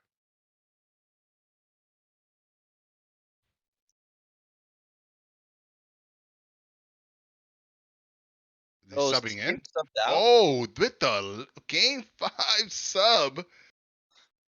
Game is Dude. on the line. Okay, you sub in on game 5, and this is like a Bangy versus Rocks Tigers moment, except for they're not down, but it's equivalent. If he subs in and loses, he takes all of the blame for this series, all of the flack. I But if he mean, comes up and he wins, he will receive the praise. you remove Chenes, who have been performing pretty well. Uh, Obviously, Giuseppe's supposed to be the better jungler here, but he's coming in fresh. The devs have already had a good groove. I want to see how this alters the game. Yeah, I mean, for me, this game specifically is going to come down again to this mid lane matchup because they were both the biggest threats. And I also think the top lane. Get your top laner off Malphite. What are you talking about? Get him onto some actual damage. Because the way that they're playing this is not what you'd expect from a solo lane kingdom. When you have 2 diamond level solo laners, why would you expect them to be playing for like as much for the team as you expect? I mean, Malphite was just like not that great of a pick given the fact that they only had one damage dealer at that point in the draft. Um, that was AD. So like, I just did not like it. I'd rather just would have seen a lot of other champions into Ornn.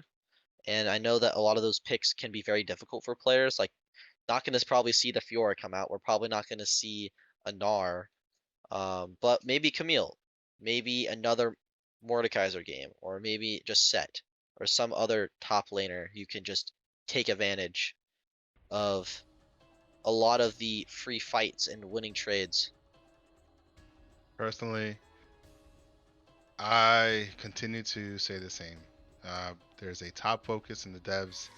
You you have one damage dealer. Well, two, but Silas was not really that impactful. Damage wise.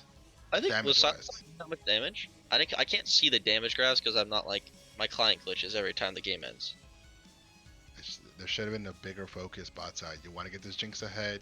You want to give her the advantage because you know she scales, but Malphite's going to be Malphite. It's always going to be Malphite. It's just a tank. So I want to see what Giuseppe does here.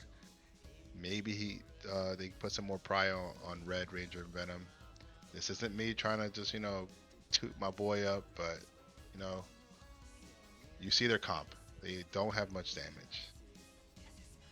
I just don't get the top focus. I really don't.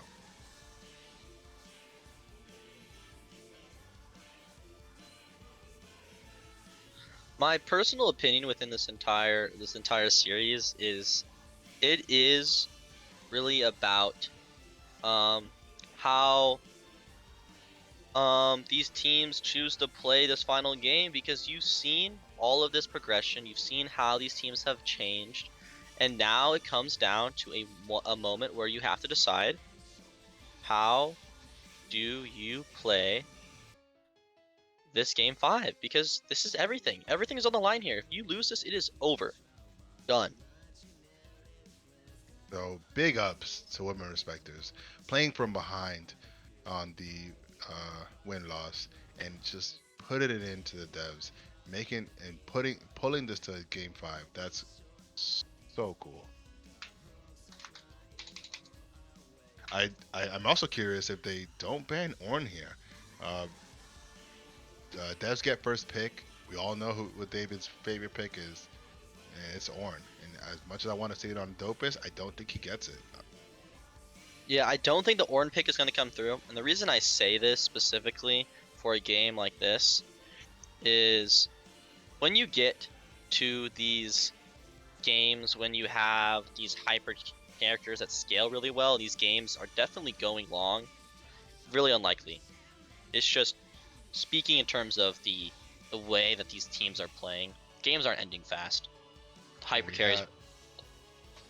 We have David on Shen. Just leaves the Ornn up. A bit shocked. Yep, Ornn will be left up. I would like to see. I don't think the Ornn Shen matchup is exactly great. I mean, they're gonna take it because I think they're so confident in their top laner. I don't like the Shen pick unless it's a support, because I want to see the top laner play like Camille, play something that can actually punish Ornn. And I know a lot of people will be saying like, Flash, what are you talking about? Ornn is really hard to punish. It's less about just like solo killing him and more about just like making him drop EXP and gold. And the fact that a lot of like Ornn was in the meta for Worlds and has fallen away because teams have adapted and are good enough to just punish the Ornn pick. So we're seeing more of these bruiser carries, and in a lot lower levels of play, this isn't really translating as much because people aren't able to win the skill check. Yeah. I mean, you could easily go Camille, Fiora. Mordekaiser works well into Ornn. But yeah, the Shen, not too happy with it. I mean, obviously, maybe it's a comfort pick for David. I think that might be the goal. You're seeing the same with Red. Gets Jinx, comfort. I don't know who's Eldaho's, main champ is, but this might be it. I mean, we're currently seeing a J4 pick coming out from Josephi, and the reason I like J4 is he does really well. And we saw a lot of players like Malrung play it within the LEC and also at Worlds, is because his champion acts pretty similar no matter how much gold he has. Really just changes the numbers. He does the same thing. He's gonna charge at you Cataclysm, and if he has a Shen to back up and keep him alive, great. If he has a Jinx that he can peel for by hitting knockups and ults, and Jinx can just spam rockets into multiple enemies doing a lot of damage, also really good.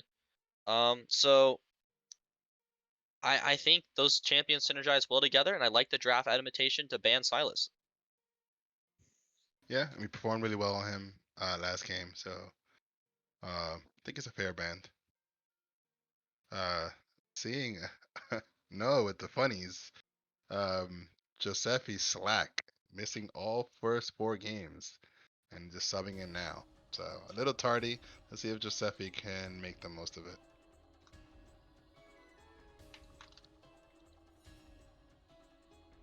We have the second wave of bans. You see Vladimir out, you see Vex out. Curious if they let their Azir up. I don't think you want to let the Azir, but if anyone's gonna take it, it's gonna be set up again running the same comp. But if the And the devs, Yi.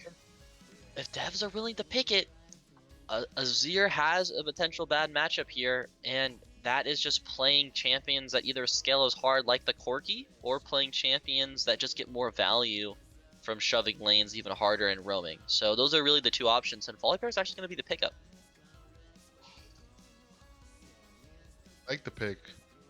I'm confused on the Master Yi band. I don't think They just don't want to deal with it. might and see Addy on the Twitch again. Addy playing the Twitch mid is a very much a solo queue, just like take over the game champion, and if you're gonna do it, game 5's the place because it's all on the line, and he's gonna lock it in. But this is a pick that either flourishes or it's just over. Very curious what Warmer Respectors pick on this Twitch. The Sindra did not work well. Maybe they have a solution for it. I think if you're playing anything mid laner here into Twitch here, I think Amumu, I love it. I think Amumu's great. You play for 80 carries, the first thing, Twitch goes AP, Amumu hits ults. Love the follow-up. But if you're playing mid for Wind Respectors, take the Azir again, and you can just punish Twitch so hard, because if he ever goes in on you, after 6, you can flip him so easily. Or just get out of his range with a WE.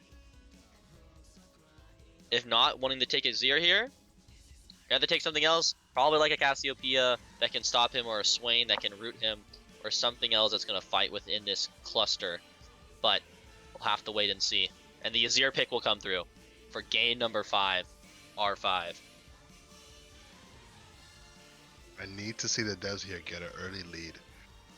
I don't want to see this game go to late. I don't know how it goes for them. So I want to see them be proactive in the early game and team use this Twitch.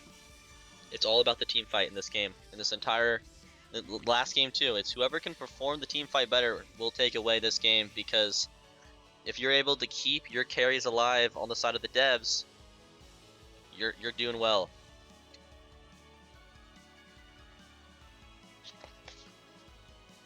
Sorry, under the yawn.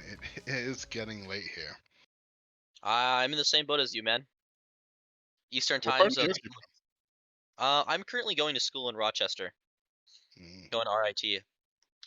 nice. So yep, that is where I am. Yeah, it's I just not finished it's building not my easy computer being an today, too. Eastern player in La Liga. Oh, there isn't a lot of Eastern players. There used to be, and I think it's just really difficult because of the time zones that people were playing at previously. We used to have games on Mondays and Tuesdays, which was just like every night, every week. Not like just because teams scheduled it, but every week, and that just did not go well. So that changed. But guess what? I finally finished building my computer today. But unfortunately, at the same time, I don't have a clear hard drive. The hard drives are from my old computer. That broke in the mail. So I don't have a way of necessarily getting Windows installed. So it's just a pile of computer Metal. parts assembled that cannot do anything. So I'm going to Best Buy this weekend to buy a hard drive as small as I can just so I can install Windows on it because I cannot afford to wipe my other hard drives because they have very important like documents on them that I need for medical God. reasons. Okay. I was gonna do it. I was gonna do a skip, but No, no. you'd be very surprised. In the military, you grab a hard drive and you put as much things in it as you want. Since we're I'm very aware. I'm sure X-Ray knows all about it. 6 month long tours in Afghanistan, the movies start dying. Actually, rewatched most of Dragon Ball Z and Friends. They got the whole season on a 1 terabyte hard drive. Hmm. Good times. Good times. Good times, good times.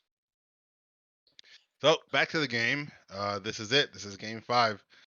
Game It's 5, do or die. gonna be an interesting one. Hopefully an eventful one. And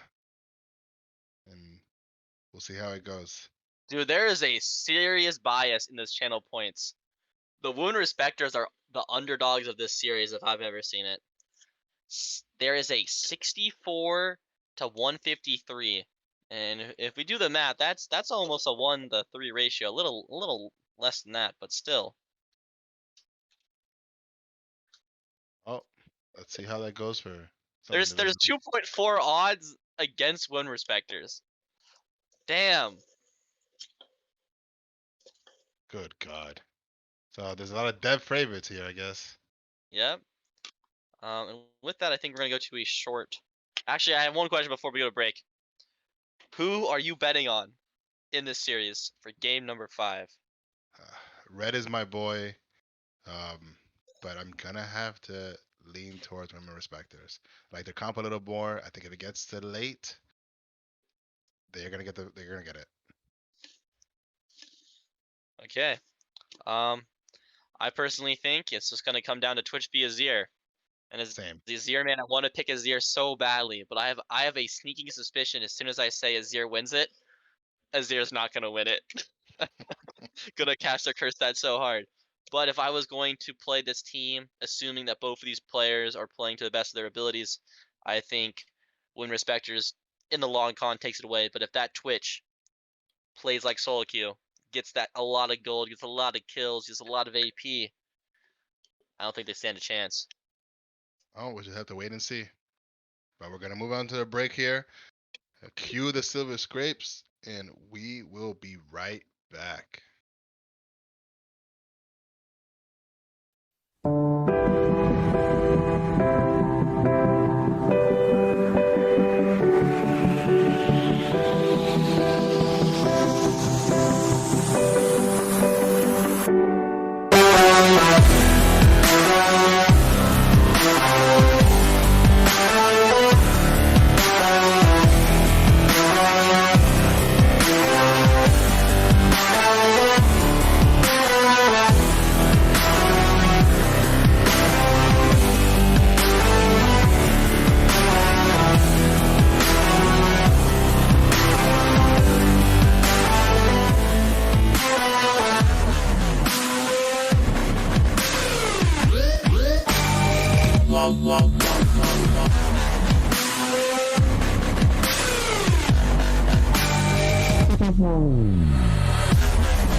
Hello guys, Flash Knight here for game number 5 of La Liga Season 4. This is going to be it. Both these teams are playing for their seasonal lives here. It is everything. If you lose, your season is over. Your playoff run ends here and now. Your chance at the title, your chance at prize money even, is gone. And the Flash comes out from Venom early, forcing it away from Strand, and no one is playing. Ooh, Addy. Pretty important flash for MF. It does leave her prone to some ganks early on. So, with this game, we currently see the Twitch into the likes of Azir, and I think this matchup is just going to come down to how much can Azir keep Twitch in lane to prevent him from roaming. Because if Twitch doesn't really get a lot of gold and doesn't get ahead, I don't really see him as this big of a threat, because he's going AP Twitch. He's really reliant on that just burst damage through his E, just killing someone and cashing in on that cooldown as much as possible. Yeah, I think you're right here. You know, when you want to limit Twitch, remove the roam so he doesn't go and get some ganks out and give his team a massive lead. So we'll see how that goes for him.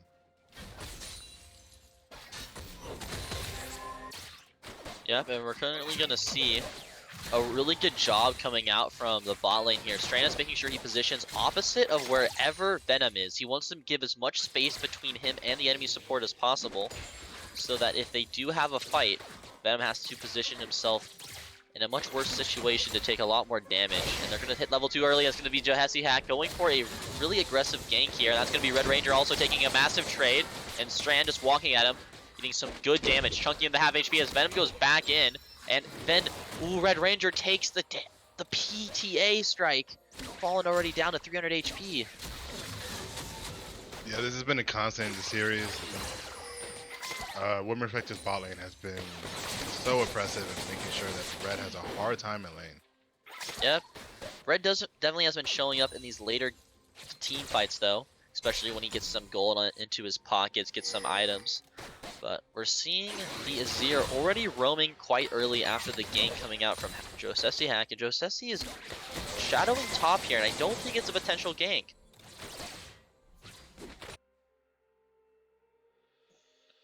It's kind of stuck on their tower. I want to see what will come to this. Yep. We're seeing him going. He can go in here, but look, they're gonna get the CC and the knockup, but like it doesn't matter. I don't think he need a flash unless he was afraid of a redive and Twitch. Potentially getting pincered here, but he has the visibility. It's very much gonna keep him in this.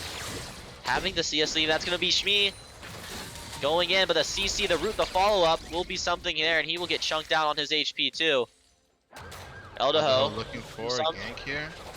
gonna go for some damage, forcing Addy away from CS, from EXP that is dying outside of that turret. And setup is actually taking Airy. He's took Airy this game. He's actually changing away from the Conqueror to look for more of the punishing in lane.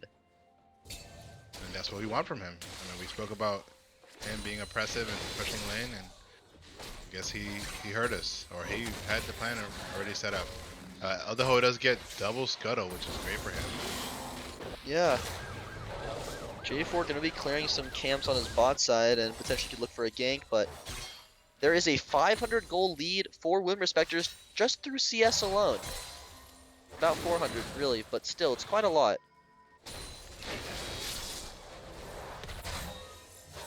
Yeah, I mean, CSing pretty well for Women Respectors.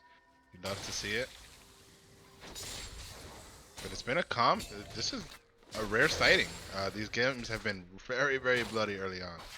Yeah, we're seeing the change in junglers changing the play style of the devs. Ooh, the plate picked up. Josessi hack. The Shen into Ornn matchup is Shen favored. He can cancel the Ornn Brittles auto, and that just makes it incredibly Shen-sided until that changes. Until the cooldowns are abused. Yeah, but Dope is doing a good job here. I wanted to see him back on Ornn, and he gets it. I want to see him perform the same way he did last game. Yeah, and he's been doing a really good job keeping this wave in such a safe place for himself because he hasn't been put in any immediate danger. And without Flash, he has Summoner Spellbook too. He's sitting quite comfortably. And mid lane, we're seeing a CS lead generate off of Azir's pressure because at being level 6 here, at any point he can call his jungler and just flip Twitch or force Flash from Twitch. Yeah. We have Eldaho positioning for a gank here. Eldaho on the gank bot side, but also a gank potentially coming through mid. Twitch is going to go invisible. Azir hovers the bot side as he knows the jungle's there. They can't really get that successful gank off, but they're going to stop Red Ranger's back. They do not want to make him leave. Importantly enough, though, we're going to be looking at these two teams as the first dragon is on the target. Set up, though, trying to get some sort of play. He messes up his EQ, actually. But he gets out, and this is the mobility we talked about earlier. Oh no, this is not good. The flash from Josephi, and Josephi's already looking a lot worse. That's going to be actually him trying to go back in. He will not hit the knockup. The ultimate drop from Ad. That will be the flash drop from both of them. The ultimates, they're looking for the E additional damage, and that's going to be set up getting out. Dopus is here in an interesting position. I think this is actually a potential kill. He has no flash. He has no way of getting out of here. He is trying to look. He might need to call the ultimate. He will get knocked up. He will have no way out. The oil horn will come too much. That's going to be a first blood for Addy. That will be nothing they can do. The Shen ultimate will be dropped. They're going to look for another kill. Meanwhile, we're going to see Shmi walking up here. He will get the root onto Ad. Ad will end up falling. They'll trade the kill 1-for-1 as they can see the flash. The flash comes down. He's going to flash over the wall. Meanwhile, we're going to see him set up looking for some sort of kill. He's going to hit the ultimate from Azir. He will pick up the kill onto Twitch, though, but the Twitch damage might be too much. That's going to be 2 kills for Twitch. Looking quite strong, but the goal lead is still 600. And there's the bloodbath I wanted. Very close around. It started out pretty poorly for Women Respectors, but they turned it around. I love the roam by Shmi. Oh, Shmi, he gets hooked here. That's going to be Red Ranger looking for a kill. Now he will die. He will trade some damage, though. As Strand shows up, he's going to be able to look for this. He burns his own flash. The auto attack, the stun will miss from Venom, as Venom is going to look for the cooldowns. He's playing with Josephi. He wants to play for it. The knock-in will not be enough. They can't get the slow. The cleanse, though, is too delayed, as looks like we're going to see the Shen falling for something here. Keeping Stram alive, he will bullet time, but the actual damage, the Q, oh my god, he kills him, and I'm choking on my, oh own breath here. So Sepihak making his presence known early on into this game, as if he's been playing this whole series. Addy here caught out. Dopest with. Oh no. Addy, he doesn't do any damage into this Ornn though. And the Summoner's Spellbook. Uh-oh, he might get out though. He's gonna use the W to slow away, he pops the ultimate, and he's actually able to zone him. And Dopest, he goes for it, but he actually misses the W, and Addy will walk away with the kill without burning a single summoner. And this is what you want to be doing when you're playing AP Twitch, is trying to get as many leads as you can for your team, because now the goal lead off that kill is in your favor. Yeah, this is looking like a redo of Game 3 with the Twitch. We'll see what he does with this lead that he's gotten. A little of a whoopsie by Dopest. I mean, but it happens to the best of us. Yep, and it's just how it be sometimes. That is a massive wave though, pushing in for Shen, as we're gonna see Shmi looking for roams, and he could potentially get caught here, but the CS leads that exist within this game aren't enough to make a massive difference, but Johesiak is just going to chunk 300 of his HP, and this is going to be quite dangerous given that they're trying to force Dragon with Eldaho on the way.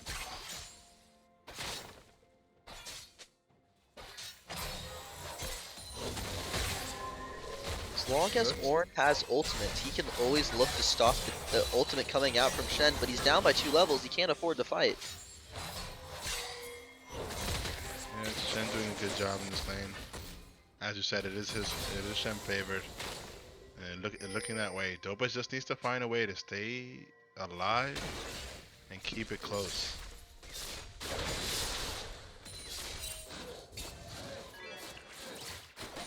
There's been no prio on Herald. It's been up for some time now. The fact that they have a Twitch, their DPS across the top side of the map is actually quite low. Twitch has a lot of burst damage. His DPS overall, until he finishes an item or two, is quite low. He just really is not going to be able to help his team do that, and they're really reliant on the cooldown of the Herald Eye. So trying to force that is going to be quite difficult, and yes, they're able to try to do this dragon, but it took them upwards of a wave and a half just to be able to get it. And that's with Twitch using as much as he can, burning a lot of mana, and also Josesi just trying to get as much as he can off the upgraded smite. So not the best timing, but it will allow Twitch to get some much needed gold, and he's going to cash in for the Snatcher's Tooth. So with 11 minutes into the game, there's only seems to be a lead here in mid. Everyone else pretty close. Give or take, 200-300 gold. So I think devs understand what their win con is, and they're putting all their faith into this Twitch. The thing about the Twitch in this game is Twitch is a ticking time bomb.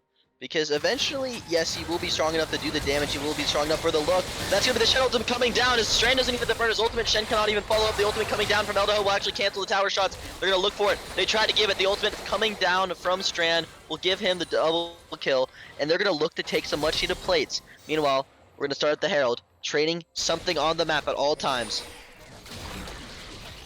Yes, devs take the opportunity here to get Herald since they lost so much bot lane.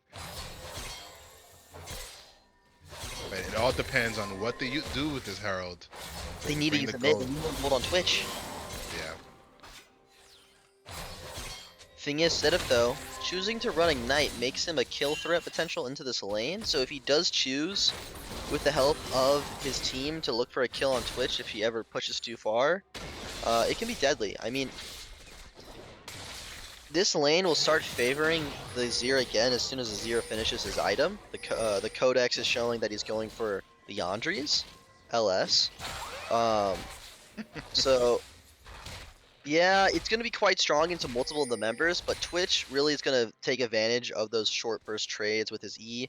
And Shmi actually could be caught out here. He will take a lot of damage. The ultimate, the Curse of the Sad Mummy, will allow him to get a kill. But actually the flash, the ultimate, they re-engage, but there's too much damage through the plants. And that's going to be a lot of cooldowns used from Venom, but they're going to pull the flash off of Shmi. And that's not going to be looking too good, but they're going to look to take the mid lane tower. said this is where you want to have some golden here into Twitch. This could be a flip. It could. Oh, that could have been a flip by setup. Setup could have lead Ard both of them under the turret even deeper for the Volibear to follow up. But it is a risky play, and sometimes not always worth to take the risk when it's unnecessary. Look, Audi just runs him down at this point. Because look, as soon as he pops his E, and he pushes him under tower, and yes, he gets the additional damage. He has the ignite. He will get the kill, but he just falls 1-for-1, and he burns both his subs, and setup lost just ignite. That's what I'm talking about in this matchup. Is there's no way that Twitch can consistently win trades unless he burns as many resources as he can to get gold in his pocket. That's the only way he plays this game, is burning everything for gold. He's an ATM. He's going to cash out everything for gold. That's going to be another engage coming out, but the bullet time is so much. Josefi takes everything. That's going to be Venom falling up. The ultimate comes down for both of them. He's going to see a kill. The flash forward from Strain will pick up a kill. They're going to trade it for a double. And Strain is looking so fed on this champion. There's no ultimate available from Eldo. He's going to look to run down Red Ranger. Red Ranger does have flash here. The ultimate's going to get burned from both of them. That will be a re-engage. The stun, the taunt will be enough to turn the kill onto the Jinx. And we're going to see top lane pushing that out. No towers, so hopefully this turns into some much needed CS for this Orange. A little of a greedy play here by Elder Ho. They got enough. Let's not agree that you want to get a little more, and it cost him. Strand is good. God, Strand is playing like this is Game 5. He's just going off. And we're gonna see another just insane engage coming out. Like the fact that Shmi is playing so aggressive given it's Game 5. He's playing with everything. This bot lane is making the difference for their team. They're the one creating the lead.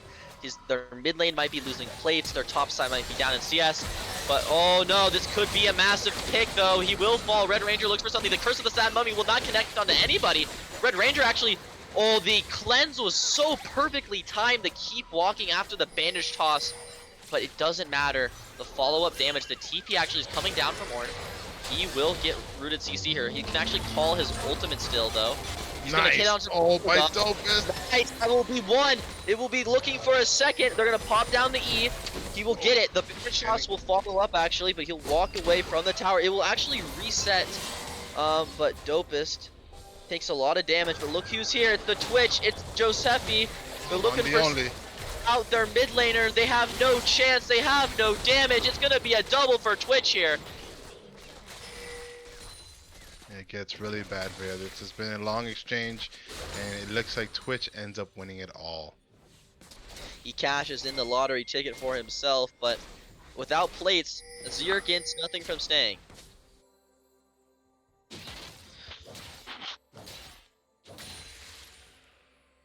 Nice. I love the play by Dopez. I want to highlight on that. He amazing TP, but a little greedy.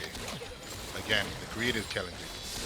But you did point it out earlier that Shmi is playing super aggressive. I'm shocked. He's only died 3 times. He's been caught out. Venom has caught him on his Qs consistently, but for some reason he stays alive. Yeah, you would think he's playing silly. He's getting caught out, but he's just playing so aggressively with his team to back him up, though. It's not like he's blindly. That's going to be a knockout coming out from Strand. The ultimate comes down.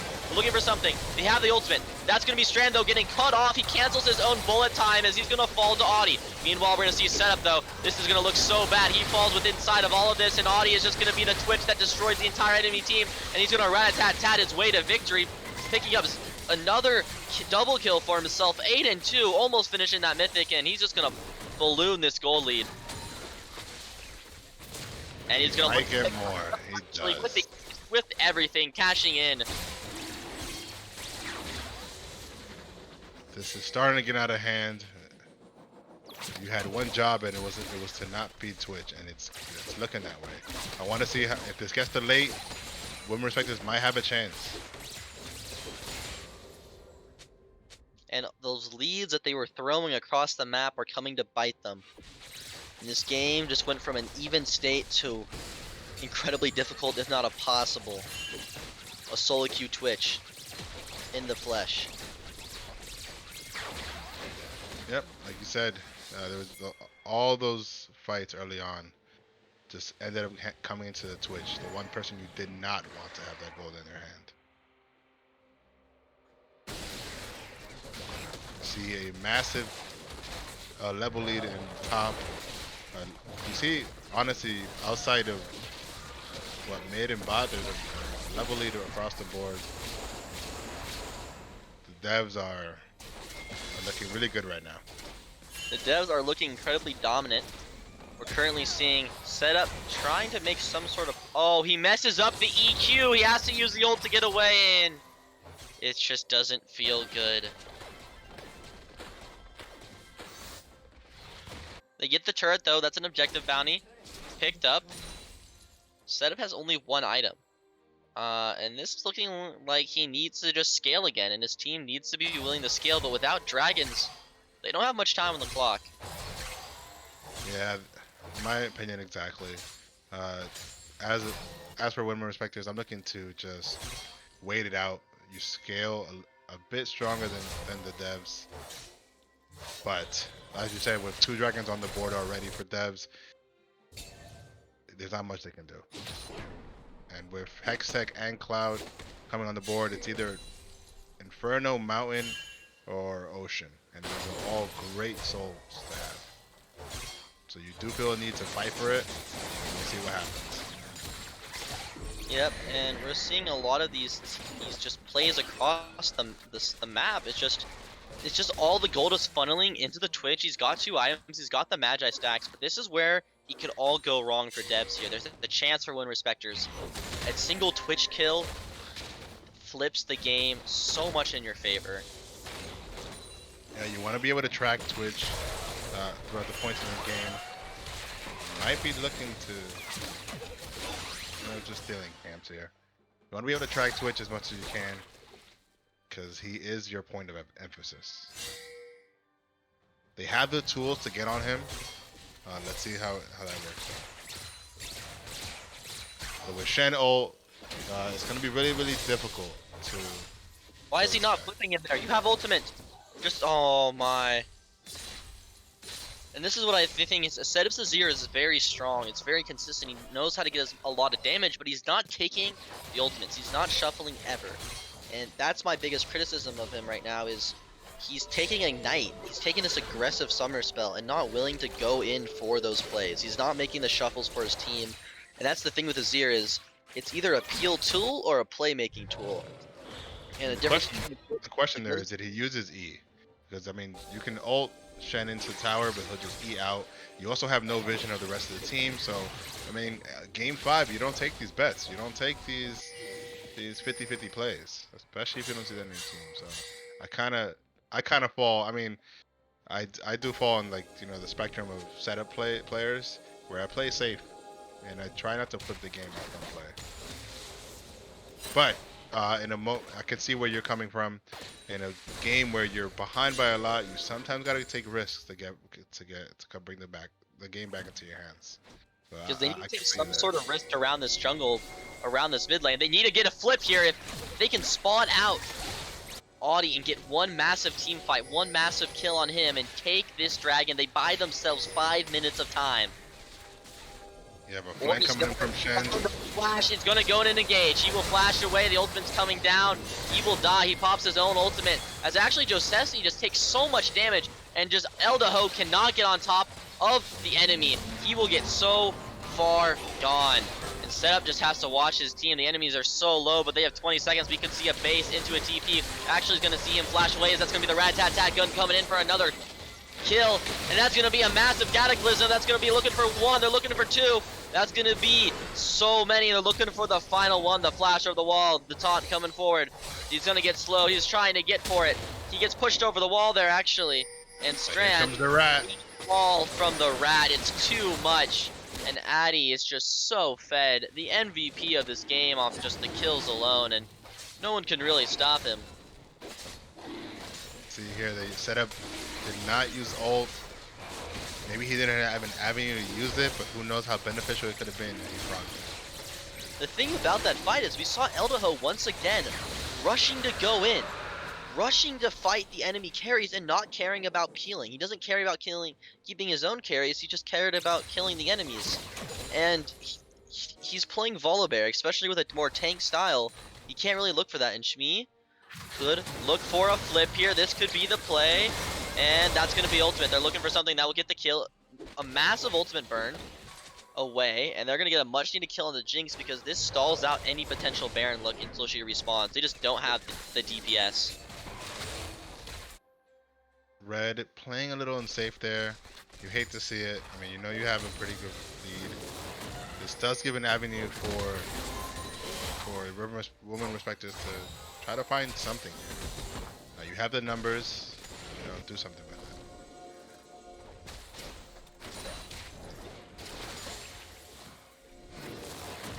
Most important thing about this entire game is the fact that you see some good picks, some good leads from win respecters, but they never turn it into long-term advantages. It always kind of seems to be one lead into a mistake, and it looks like Addy, though, they're going to potentially look for him as Eldaho doesn't want to burn the abilities. That's going to be set up on the backside. It's going to be stuck inside. He doesn't even burn the ultimate to push them out, so it's too late. The flash comes out from Josefi. He has no ult. He has the potential smite, but look, Addy should spot him. Addy, he just doesn't get spotted by Dopus somehow, and he just walks straight past him. Meanwhile, the Ornn going for the 1v1. And it doesn't matter. It just doesn't matter. Dopus doesn't even start the fight there. He should have saw. He was inside, I think, Addy's range for a second. And it's just looking so bad now. It's going to be a difficult game for Wilmer to come back into this. It's not out of the realm of possibilities, but it's going to be difficult. You've stated it before. Eldaho needs to play front to back. He's not the win con here. Setup and Strand is. Strand created a massive lead for himself. You have to help him. You have Shen and J4 all jumping on him, and you on top of that you have a damn rat just moving around the entire map looking for their two carries. So Eldaho needs to create some distance for his carries. Even he on the last fight he engaged Addy early on into that fight, and Addy still found a way with his toxic poison to kill Strand. They see Addy here. He just has to go on him, but unfortunately he's just left. Good God, 75% of your health gone. 25 stacks on Medjai's. This Twitch is getting out of control. Another getting caught again, Strand. This is looking difficult. This is the definition of when you see the enemy having a stall, that's going to be another engage. The rocket to follow up. That will be the confirm. The cataclysm will be dropped. The turret will see the golden coming out. A setup will actually fall down. Not able to do anything, and this looks like they're going to take the inhibitor. They're going to look for the game off of this play potentially. 3 members of the enemy team are down. They have Baron-powered minions. This might be the fastest game of the series. And it starts to ask into question, did the Twitch not warrant a ban? Yeah, but they're gonna lose. They inhibit the Nexus turrets as Dobus goes in. Strand burns the wave. It will not be enough as Addy looks to pad the score line. That will be another with the W connects. Game 5 going over to the devs. An incredible performance by both Josefi and Addy on those champions, and they just absolutely gapped the enemy team so hard there. And it begs the question is, if you know the enemy is playing through their mid laner, why not camp mid? They tried. Eldaho went up there a couple times, but it mattered. It didn't get anything. It didn't get anything. We spoke on it, but we both spoke on it on what the game changer was in this game, and it was those greed moments by women respecters on bot lane. Eldaho looking to kill Jinx and then the dopest TP getting a kill, but wanting more, and then allowing Twitch to just come and clean up. It was a game changer. It was a game changer. And after that, there was no, as you saw in the late game fight, Twitch demolished every champion from full health to 0, and literally 0 to 60 in Tesla time. It was just unfortunate to watch. I wanted a banger game 5, and we didn't get that. But congrats to the devs on winning this game and moving up into from the losers bracket. It's gonna be a long road for them, but it's not impossible. They're a very, very strong team, and I can see them going the distance. As for I can see women them going the respecters, distance too. yep. I mean, you said it. You said it in most games. They're strong. They're strong everywhere you look at it. They have weird comps, but it works out for them. And they play, like I've said multiple times, they play really well as a team. They have a game plan and they execute close to perfection. As for women respecters, it's been a long season for you guys. You guys have played having a great first place in your group. You guys played really well. Unfortunately, you guys lost here, but you left it all on the table. I can tell you that. Yeah, some classic picks from a lot of those players that we've seen, not just this season but in past. And I think that really ends it here. I mean, that's how the Liga works, and you're kind of happy for the memories and the games that you make. And at the end of the day, it isn't all just about winning because this is not Worlds. We don't have a trophy. We don't have a skin to give you in game. So at the end of the day, just have fun with it because because have play the Twitch mid games, the Volibear mid games, like those random champions that we've seen in previous leagues. Just you don't have to take it too seriously. At the end of the day, we saw the 5 Smite game coming out from Bark's Berserkers. Have fun with it. Uh, Just as for a fun. loser, as a loser myself, I can say that it's not just about winning. The experience has been very, very enlightening. I've had a lot of fun. I had a blast getting to know my players and getting to know all of you guys. This isn't just about winning. It's about playing competitively, learning that how to play competitive, opening up your champ pool, and just testing your skills against stronger players. I mean, where else can I face a Diamond 4 top laner? It's very unlikely. So, you know, hold your chin up, women respecters. You played really well. Try to improve for next season, and the game does. Your team will change, but you can always impact on what you can do, improve yourself, so that next season you're a bigger impact. Are we looking to an interview here, or are we? No, I'm going to Yeah, bed, boys. Peace. Thank you so much. I got class in 6 hours. I gotta go to, so I'm heading to bed. yeah, guys. Thank you for watching. It's Go been a next. pleasure, and yeah, go next.